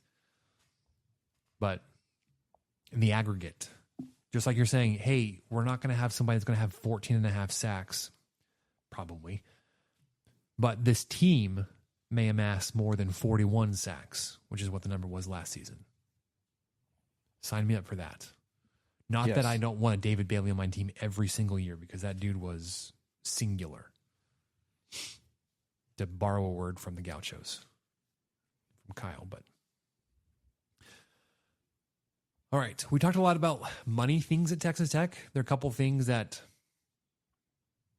were announced outside of Monster that caught some people's attention. I want to get your thoughts on, Michael. New naming rights on Texas Tech's home football field. I'm not even sure how we want to refer to this, but Cody Campbell Field at Galaxy Stadium. Yeah. So Texas Tech signed a naming rights deal with data center owner, builder, operator Galaxy, and that is valued at $75 million over 15 years, so $5 million per year just for that. It will also it'll extend across Red Raider football, as well as men's and women's basketball through digital, social, and in-game features. Naming rights agreement was facilitated by Texas Tech Athletic Partners, Learfield, and exclusive media rights holders that oversee all sponsorship agreements. So it's not just going to be the name of the stadium. You'll see it kind of spread around everywhere, similarly to the Monster Big 12 logo. The timing of it wasn't great because in this part of the world, just the week before, the city of Lubbock had hosted a data center. I can't think of what they're called. It's open city council meeting, and 500 people showed up to talk about how much they don't want data centers. And then a week later, the flagship university of West Texas renamed their football stadium from the guy who donated, I think, $100,000 of his own money or something back in the 40s to build the Jones, and took his name off of it and put the name of a data center on it that exists north of here, I believe in Dickens County. So it was met with some opposition, and I think people are going to get over it. And probably will already. It's going to be tough for me to ever call it Galaxy Stadium. The Jones is just what I've known for 20 something years. So of my fandom, actually physically going to the games. So I don't know. I've learned to understand it and to live with it. I do wish there was a way they could have gone with Galaxy. Of course, then it sounds like a weird detective name. If they'd have gone like Galaxy Jones Stadium, there was an old show called Barnaby Jones. That I'm showing my age here. The guy that played Ted Clampett on Beverly Hillbillies wore a suit and was a private eye. It was crazy to my brain to ever know that he could be anything other than a hillbilly. But yeah, Galaxy Jones sounds like Barnaby Jones spinoff. So I don't know. There probably wasn't a way to keep the Jones there. I know that AT&T's deal dropped off years ago. Obviously, they're still working with AT&T in some form, because I believe all the videos I've seen, or many of the videos I've seen posted during fall camp, have had the AT&T logo on it. So that's just kind of an interesting tidbit. But it's fine. It's fine. You know, the name of the game is, you got to get more money. You've got to upgrade facilities. You've got to do this. You've got to do that. And when it becomes that, you lose your soul a little bit along the way. And this is just a little bit that Tech is going to lose, taking the Jones family name off of the stadium after 80 years. Yeah, but not out of my heart. So there was a picture I included in the notes about this, and it's tough to tell what all is going on because there's Cody Campbell Field is in this picture twice. Jones AT&T Stadium is on this picture, but also so is a new patch of turf that just is Progressive. So you're going to get a new field level logo sponsorship down there for Progressive. It's probably going to cover up one of the Cody Campbell Field, because it looks like down the middle of the playing surface between the 35 and the 15 is going to be the new representation where it says Cody Campbell Field going into the end zone. And then on, outside the hash mark, closer to the home side, there was the Jones AT&T Stadium, Cody Campbell Field. I think that may be being covered up with the Progressive patch. But also on the opposite side, you've got the Big 12 logo. Is that going to get covered up too? Like you're going to get a whole patchwork quilt of a playing surface down there. Well, the Big 12 logo, I don't know if it'll get covered up, but it'll possibly get redone as that monstrosity thing. I wonder if they're putting that on the football fields. I do know that it kind of threw me when the season tickets came in last month. They already say, of course, it's all digital. They already say Galaxy Stadium on them. I mean, big as Dallas. Yeah. And you're just kind of like, oh yeah, we're doing that because I'd kind of forgotten a little bit, and I was excited to get him into my wallet, and then I open him up. Oh yeah, okay, well, and I've seen some stuff, Guardians of the Galaxy. Boo. That's kind of lame. Let's just call it. I don't know. Protect the Jones was the thing, so I know that there will be some gimmicky thing happen, but don't let it be that. Yeah. On the plus side, the new iteration of the Texas Tech logo, the flat double T, that's been installed. That is everywhere now, man. It is ubiquitous. Including the crisp, clean, delightful white helmets that debuted at the Big 12 Media Days. Well, I would have liked it better without the stripe down the middle. Like if it was just a white helmet with the logo, but I get that was a historical element to a Texas Tech jersey. It predates my fandom, but I did like the white helmet, black face mask, and the flat red double T, the black outline. I look forward to, episode 2500 of this show, where in 30 years, where everyone is going to be so relieved that they finally brought back the beveled logo. I read something to the bevel. Yeah, I read something today that reminded me. So pretty much your life is just a series of going from jeans being baggy to fitted to baggy and back again about every 10 years until you die. Yeah, if you could have held on to your bell bottoms or your Jinkos. Oh, the Jinkos. The Jinkos are back. They are. They're so back. If you were the slow adopter of the,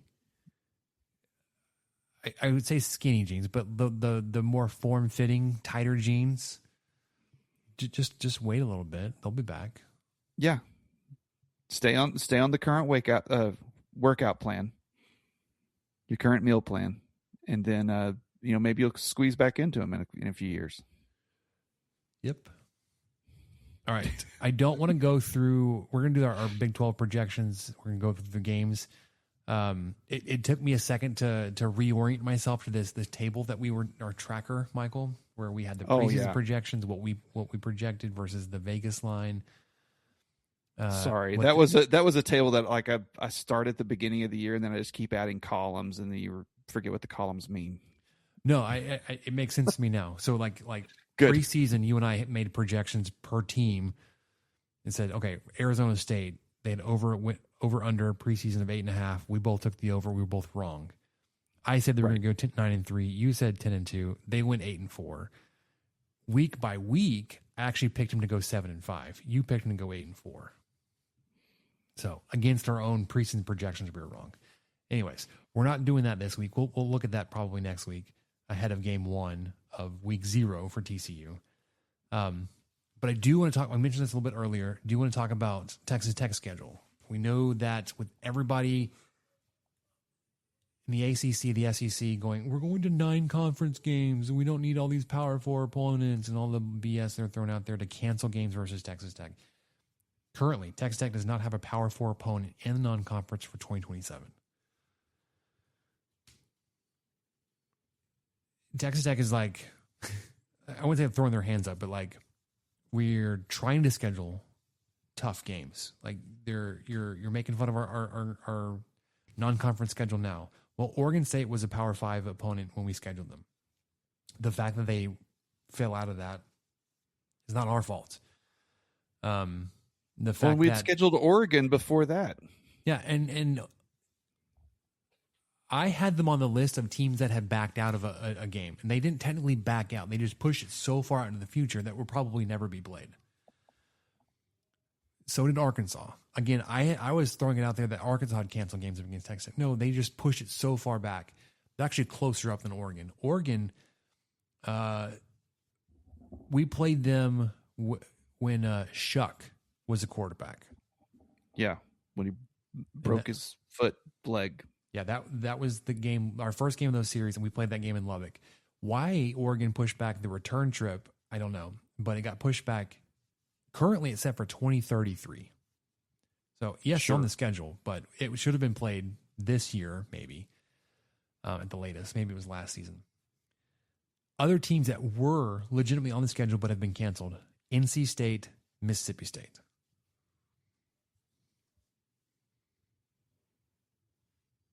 Your non-conference next season so far is UAPB. You get Pine Bluff again, and then New Mexico. We're trying. Someone play Texas Tech. Well, okay, you say we're trying. Texas Tech was, I don't know how far along, but fairly advanced in the stages of talking and making the schedule out to have games against USC, and I think it was a 2-game neutral site series. I think one was in Las Vegas, maybe, or one was in Dallas, or whatever. So like you still got some regionality to it, but it was not a home and home. And I think USC pushed for a 3-game series where one of those games was going to be in LA. And Texas Tech's like, we're not agreeing to that. So technically, Texas Tech said no, but it was a no to a counter offer that was put out there not in good faith. Mm-hmm. It's been noted, mentioned, referenced, sourced that Texas Tech was in talks with Notre Dame, and that's gone nowhere. Texas Tech has reached out to and been denied scheduling with Texas A&M. And I don't know how seriously you want to consider the talks earlier this summer with Texas and Joe McGuire saying, well, let's go week 1. But USC, Notre Dame, Texas A&M, and Texas have all been at least loosely tied to possible games against Texas Tech. And they're like, no, we don't want to do that. Okay, well, then you don't get I will to admit, sit back and say, like, Texas Tech doesn't play anybody. It's like, we're trying. Texas Tech doesn't play anybody. Well, what if we play you? No. Okay. Texas Tech doesn't play anybody. I mean, yeah, it's just circular, and it makes no sense. I will say that I appreciate the gamesmanship of McGuire in this, because he puts the other schools in a lose-lose situation. Sure. Anytime he goes publicly and says, "Yeah, we'll play Texas A&M. That sounds great. We'd love to do that. Let's get it going," and then they don't, and everyone comes out that, well, actually, we don't want to do that because no one schedules 10 FBS games, or all the stuff that comes with that, and Texas, and the whole thing that happened with both of those teams. But I do enjoy the gamesmanship of it, even though knowing that it's not really fair for one guy to just say who they would play, and then put it on like, well, I can't believe y'all didn't schedule us after I said I'd play you. Oh, well. Do you remember the condescension when Texas A&M had just left for the SEC, and they had broken off their scheduling ties with Texas? We're like, then schedule with Texas Tech. And A&M's like, Texas A&M would never. We don't need you. There's no benefit for Texas A&M to play Texas Tech. Yeah. Okay.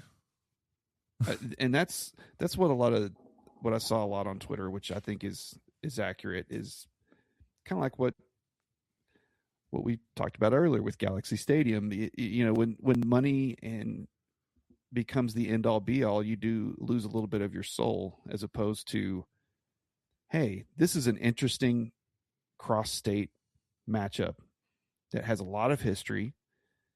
They do not like each other, no matter what either of them say. Even if they say they don't care, they don't like us. And vice versa. I'm not a big Aggie fan myself. So I think it would fuel itself, and it would make a ton of sense whether the dollars and cents worked out or not. But their pride and condescension has backed them into a no-win corner. If they were to schedule a game and they win, it's because they were supposed to. If they schedule a game and they lose, yeah. Yep. All right. Basketball. Really quick. We've already mentioned this. D5. welcome back, brother. Wow. Like he never left. Red Raider for life. Went on a sabbatical. Lessons learned. Grass isn't always greener. Maybe cooler heads should have prevailed when the negotiations were happening last offseason. Doesn't matter. Welcome back to the fold. We'll gladly have you for one more ride. Absolutely. Jamichael Stillwell, transfer from UCF. One of those guys who are like, hey, if we get this year of eligibility back, I'm going to Texas Tech. Well, you got it. He's here. Signed up. He's ours. When all the 5-for-5 stuff was coming around, I was like, okay, these two guys are going to be fantastic additions. And then I was hearing it was like a growing, like a snowball rolling down the hill. Well, Donovan Atwell technically would fit into that category. He could potentially have an extra year of eligibility. Do you think he would? Do you think he would entertain the idea of coming back? Oh, maybe if the numbers are right and he doesn't sign a professional. He's back, baby. Wow. The sharpest of sharpshooters. Bang, bang. Official last night. Yes. So I'm seeing a lot of people very high on this roster now. I don't know if I'm there yet. Mainly because it all hinges on like this also including JT Toppin, who is recovering from a torn ACL, who may not be back until 2027 when it says 2027 on the calendar. We hope he's playing in January. That would be great.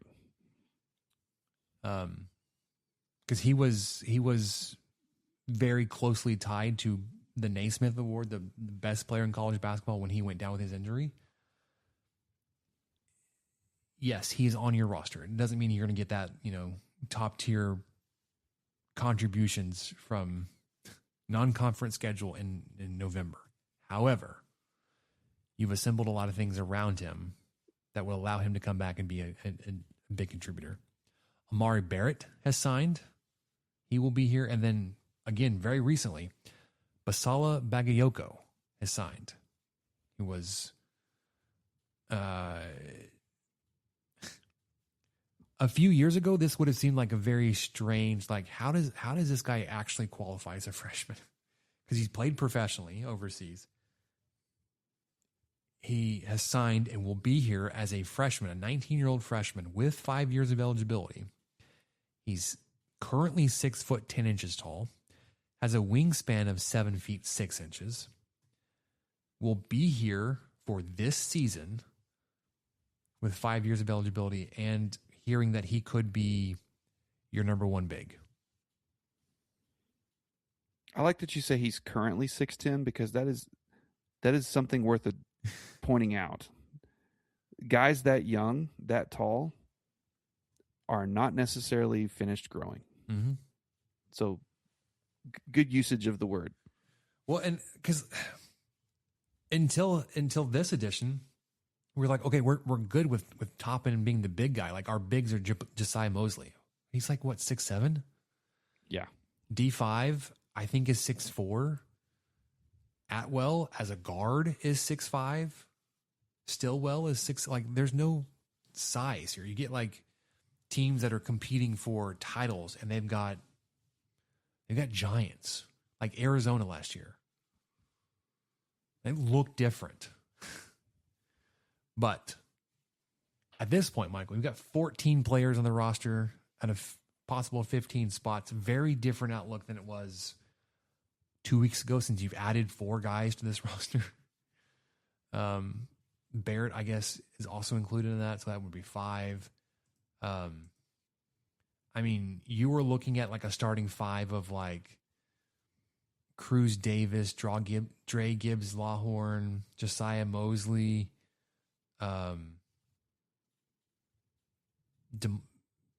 Dakari Spear, maybe. Like, it was like, man, it's gonna be interesting. But you've got, yeah. When I first started putting this little paragraph together, we had 9 players on the roster.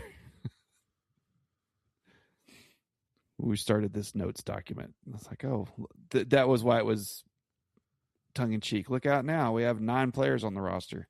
And then, yeah, we added the 5 that you just mentioned. So it's been a nice change of events in the last 2 weeks. Yeah. All right. I want to do something on baseball really quickly. Not that Texas Tech had a big baseball thing, but the draft happened since we last recorded. There's, at least to me, was a surprise. You had a first-round draft pick this season. Logan Hughes went first round, 17th overall to the Astros. They're not my home team, Michael. They're not my home team. But the Your Houston Astros.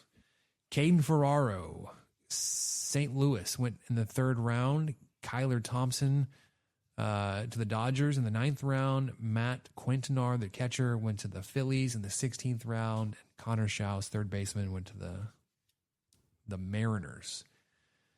And then, now that you've had a year under your belt with the new pitching staff and maybe a renewed vigor or some better direction in how to operate in the transfer portal era, I don't remember the outlet that claimed this, but Tadlock and Texas Tech signing one of the better transfer portal classes for 2027, including an infielder from Ole Miss, Braden Randall, an outfielder from Texas, Ashton Larson, Caston Thompson, Xavier Perez, KJ Scobie, an infielder from North Carolina, Ben Polishutes, pitcher, Carson Bailey, a pitcher, Owen Jenkins, a catcher from Kentucky, Hayden Morris is a pitcher, Ty Kaunis from Maryland, Fernando Palencia from San Diego, and Tate Foxen from UNLV.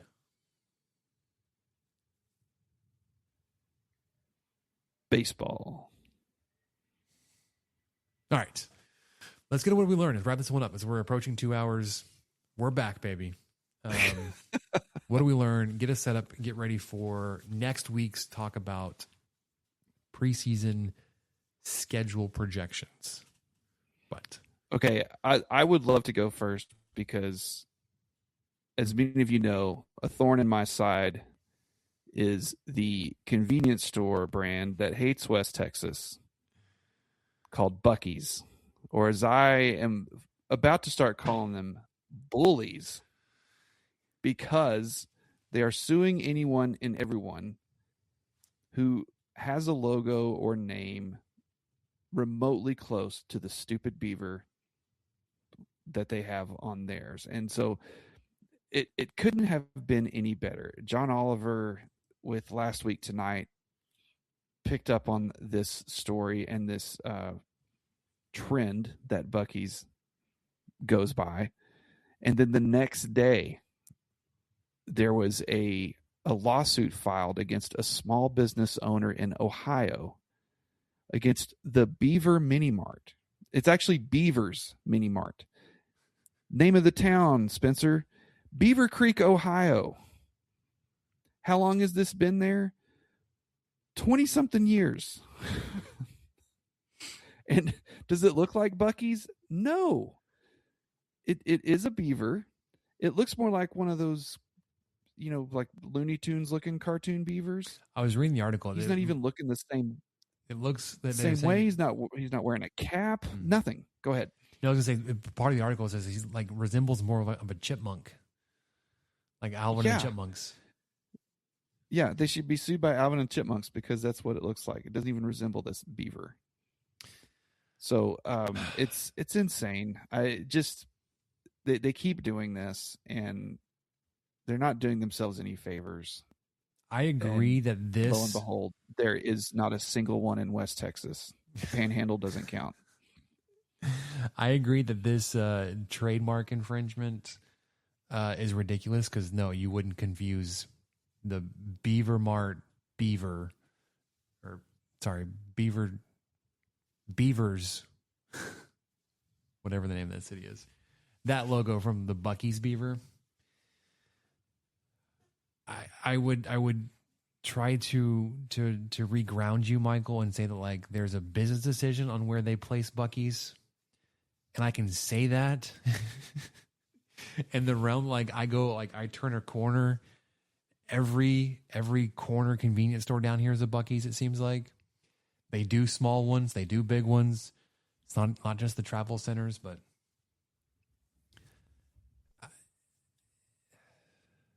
there's just not the same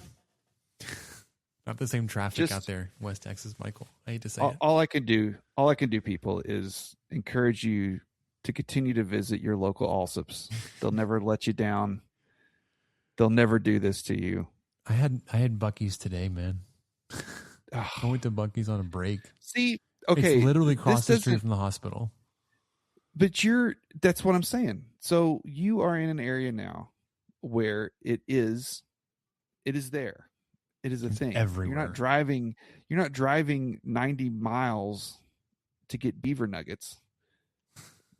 There's one right there. You're going to go. I think that's legitimately what I had today. That way too. I had a bag of the cinnamon sugar beaver nuggets. Which I get it. I 100% get it. So good. Those are a problem. But yeah, I mean, I just refuse to believe that there's not somewhere west of Fort Worth that would have more traffic for a Buc-ee's than Leeds, Alabama, or Benton, Arkansas, or Goodyear, Arizona. I think there's a chance. There's a chance that if Pecos, Texas can build an indoor water park, there could be a Buc-ee's on I-20 west of Denton. It can happen. Where would you put it? Abilene? I put it in Pecos. Put it wherever as close as you can get to 285. The 2010 the road to yeah. Get it on the road to oh man, I completely blanked on that tiny little oil field name with a O. Not Mentone, Orla. There you go. Not Mentone, but Orla.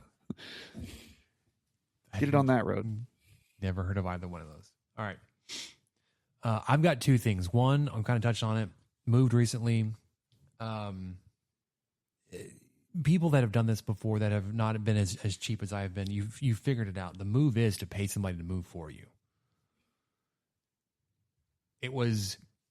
That is the move. Eye-opening how inexpensive it was relative to my expectations,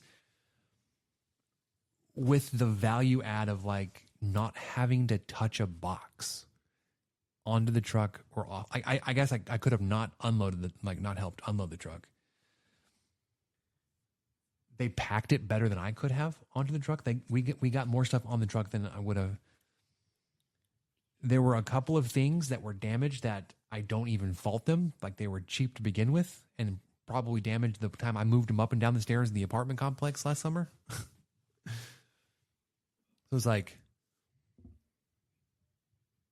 to load and unload the truck, I spent less than $600 with their fees and rates and cash tips to every person that worked those days.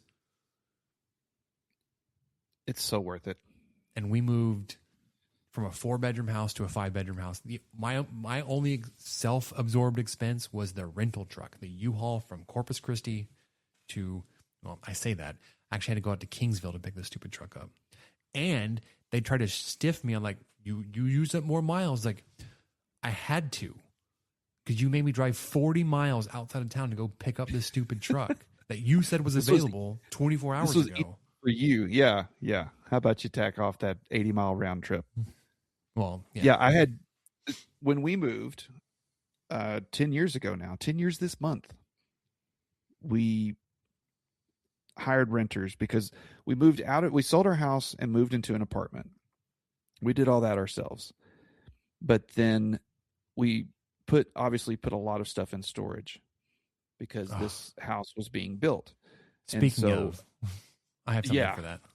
Yeah. And so we spent, I think it was $800, but that included the labor of 3 or 4 guys and their truck.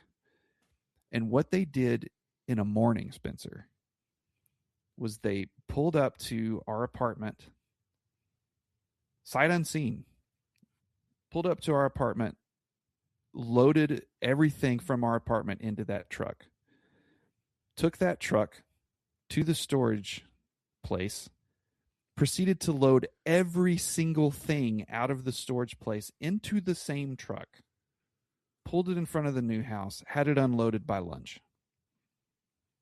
This all just blew my mind, because I don't know how many trips my wife and I made to that storage shed with the little trailer that you can borrow. And I mean, we were just throwing all sorts of stuff in there, and it was just kind of willy-nilly and whatever. And the only thing I remember being broken was, oddly enough, something that I didn't really know could break, and it was a bowling ball. I have no idea how the bowling ball was broken, but everything else was fine. But anyway, these guys, I think it was like 800, if I remember right. That was 10 years ago, so don't quote me on it. I could not believe what they were able to accomplish that quickly in August, which is what you just went through too. Mm-hmm. Moving in August, of course, in Lubbock is a little bit different than Pearland, however you say it. Pearland. I was calling it Pearland my entire life, people, until Spencer moved there. Pearland. Pearland. The logo, like the city logo, is a pear. It's on the highway and everything. It's not a pearl. It is not a pearl. It is a pear. No, I thought the same thing when I first saw it. My brain broke it up. Pearl and.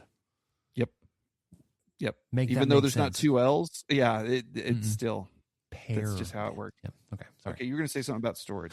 We're actually coming to Lubbock this weekend. We have a storage unit in Lubbock that has our washer and dryer, our fridges, my Blackstone, like our holiday decorations, the stuff we had in our garage. Anyways, coming up there, renting another freaking U-Haul. We're going to load this one ourselves. It's a storage unit. You get to save nearly $200 a month now, because this thing has been cha-ching auto debit. Oh, sure. Yeah. And it's gone up twice. We've been in this storage unit 15 months.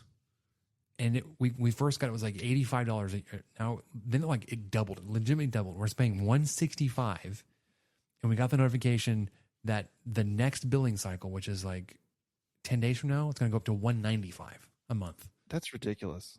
Do they know something we don't? Is there a data center about to go up in that area? Well, what they're taking advantage of people that don't want to move their stuff.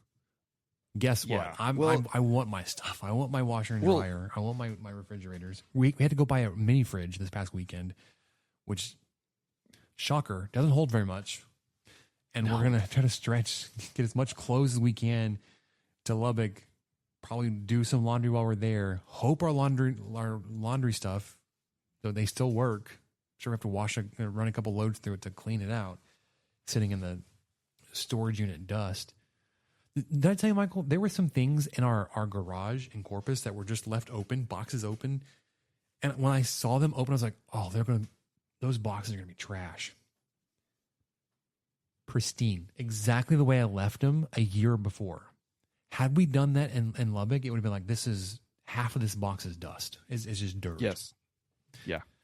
Yeah, so we're going to be up there to unload a storage unit. Again, it's not fully packed of stuff, but we'll have to. I'm driving up to Abilene Friday night, spend the night, driving the rest of the way up there Saturday morning, picking up the truck, loading it, celebrating my oldest son's birthday with the family, since he was with us and his grandmother in Dallas for his actual birthday this past weekend.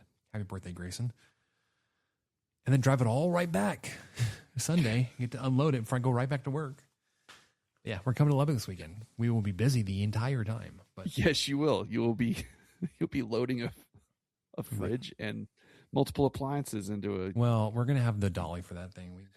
Does U-Haul? Do you have like a rewards program with the U-Haul? I'm a frequent flyer. Do you get miles? No, I should. You should be able to book like a first class U-Haul next time. These one way. Well, yeah, they're stupid expensive. This is the one ways stink. I think with the dollies and the insurance is topping out like almost $1,100. Yeah, we did that with. There was a weird transition when Mom moved from back home up here where we loaded a U-Haul and then we parked it in my driveway for like 4 days because that was all we could do, the closing timing and all that kind of stuff. And I forgot how much it cost, but it was a one-way one, and it was pricey. Probably $400 or $500, yeah. At least. They were very proud of that, even just from Abilene, because it was an Abilene rental, and we brought it up here, and then I took it back to the one on Q, I think. Yeah. All right, one more thing for me. I've learned recently, we had a big hospital event. It's actually up in Corpus, where I was in charge of a lot of the logistics of it.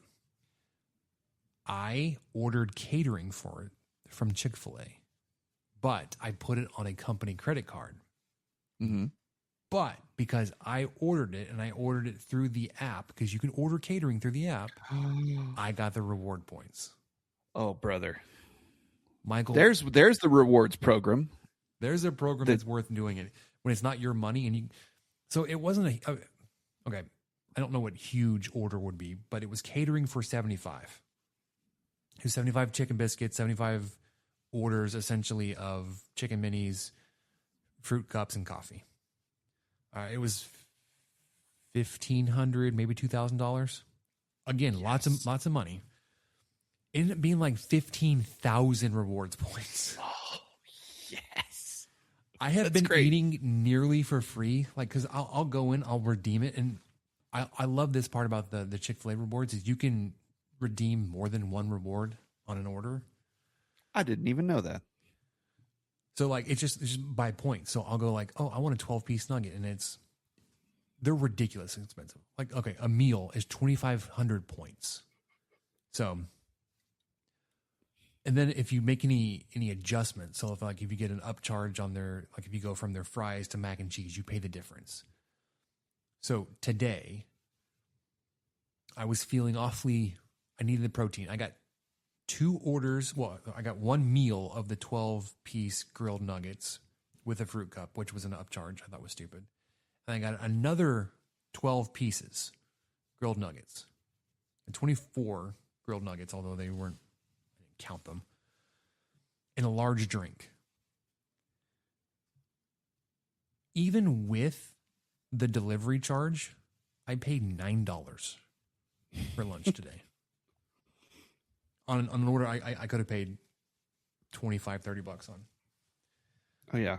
And I'll be able to eat like that for a while. I picked up this was lunch the day we loaded up the U-Haul. We had a Chick-fil-A around the corner from the house in Corpus, where I had a sandwich and mac and cheese and a drink, and it was like $2. Heck yeah, brother. Beautiful.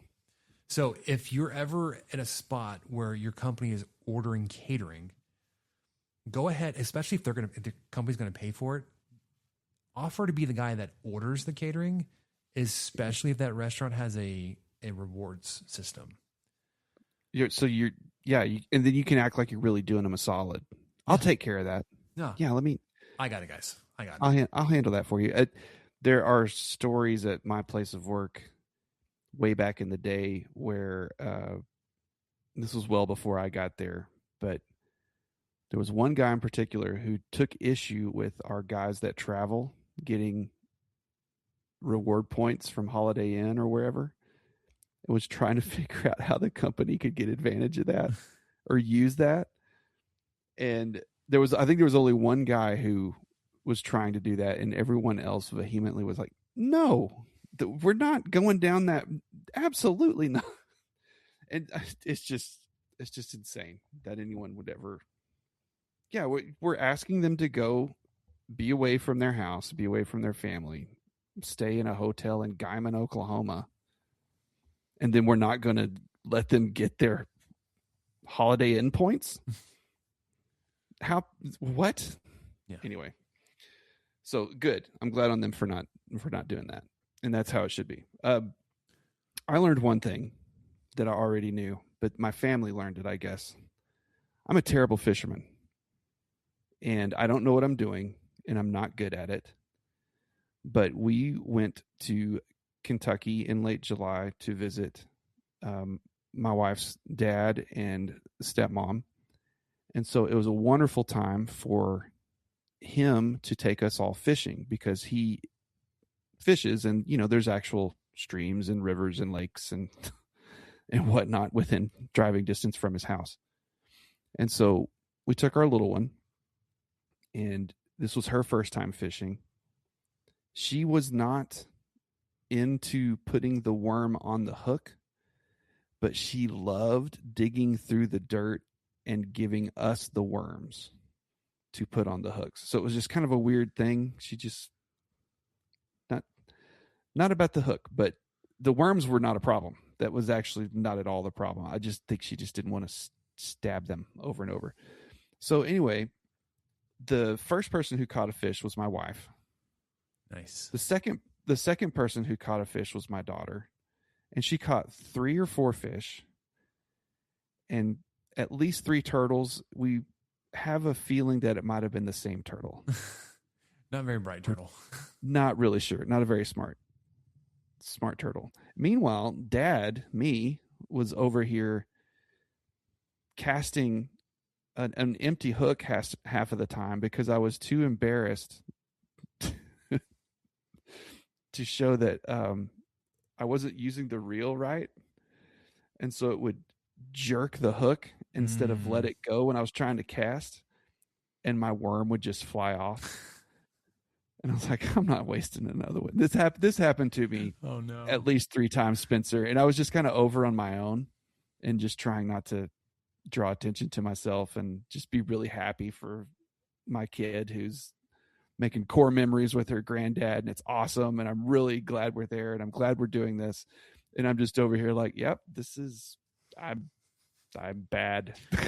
You were saving the worms. So bad at this. You were just saving the worms for the rest of the family to enjoy. That's right. That's what I was trying to do. I was just like, man, hopefully nobody notices I'm casting out an empty hook. Nobody would know. Now just they do it. But just gonna throw it. Yeah. Oh, I confessed a little bit later because my daughter would notice. I'd like pull it out. Oh, hey, Dad, you need another worm. Let me bring you a worm. And I'm like, because I can't lie and be like, no, it's fine. I like throwing the empty hook, but I was like, yeah, sure. Bring me a worm. I guess that was a bite earlier. I wasn't sure if it was a bite or if I was getting snagged on a twig or something. I should have done that. I was like, I think that turtle's over here now. I think he's just. But anyway, we had a great day. It was a good trip awesome. Overall, but that was really fun to get to see her enjoy that, and it was just such a scenic, perfect place. This shaded area that her dad knew and took us straight to, and it was like 15 minutes from his house, maybe, and it was great, and we all had a wonderful time. And then my wife and daughter have laughed quite a bit since we've gotten home, and I've told them actually how bad I was at it. And she was, because my wife grew up going with her dad too, so it was like secondhand to her. It was no problem. And then she was kind of putting it all together later, like, oh, okay, I see now. Sense. Yeah, it all makes sense. I said, like, yeah, I'm really not good at this, but I'm so glad we went. I'm not going to be that guy. So, yeah, I just relearned what I already knew, but my family found out a new skill that Dad does not have. Well, that's okay. You'll practice makes perfect. You'll get better at getting the hook, the worm on the hook better, getting the release and the cast down. You'll be the one. The women in the family, the women in the family need to tell me their secrets, and then maybe by the time I hit 50, I'll be decent. I might catch something. There you go. All right, that'll do it for us here on the 23 Personnel Podcasts, easing our way back into it. But next week, hitting the ground running with our preseason projections and schedule predictions for every team, including Texas Tech. Getting ready for week 0 action overseas. But we're back. For Michael, I'm Spencer. We'll catch you guys next time.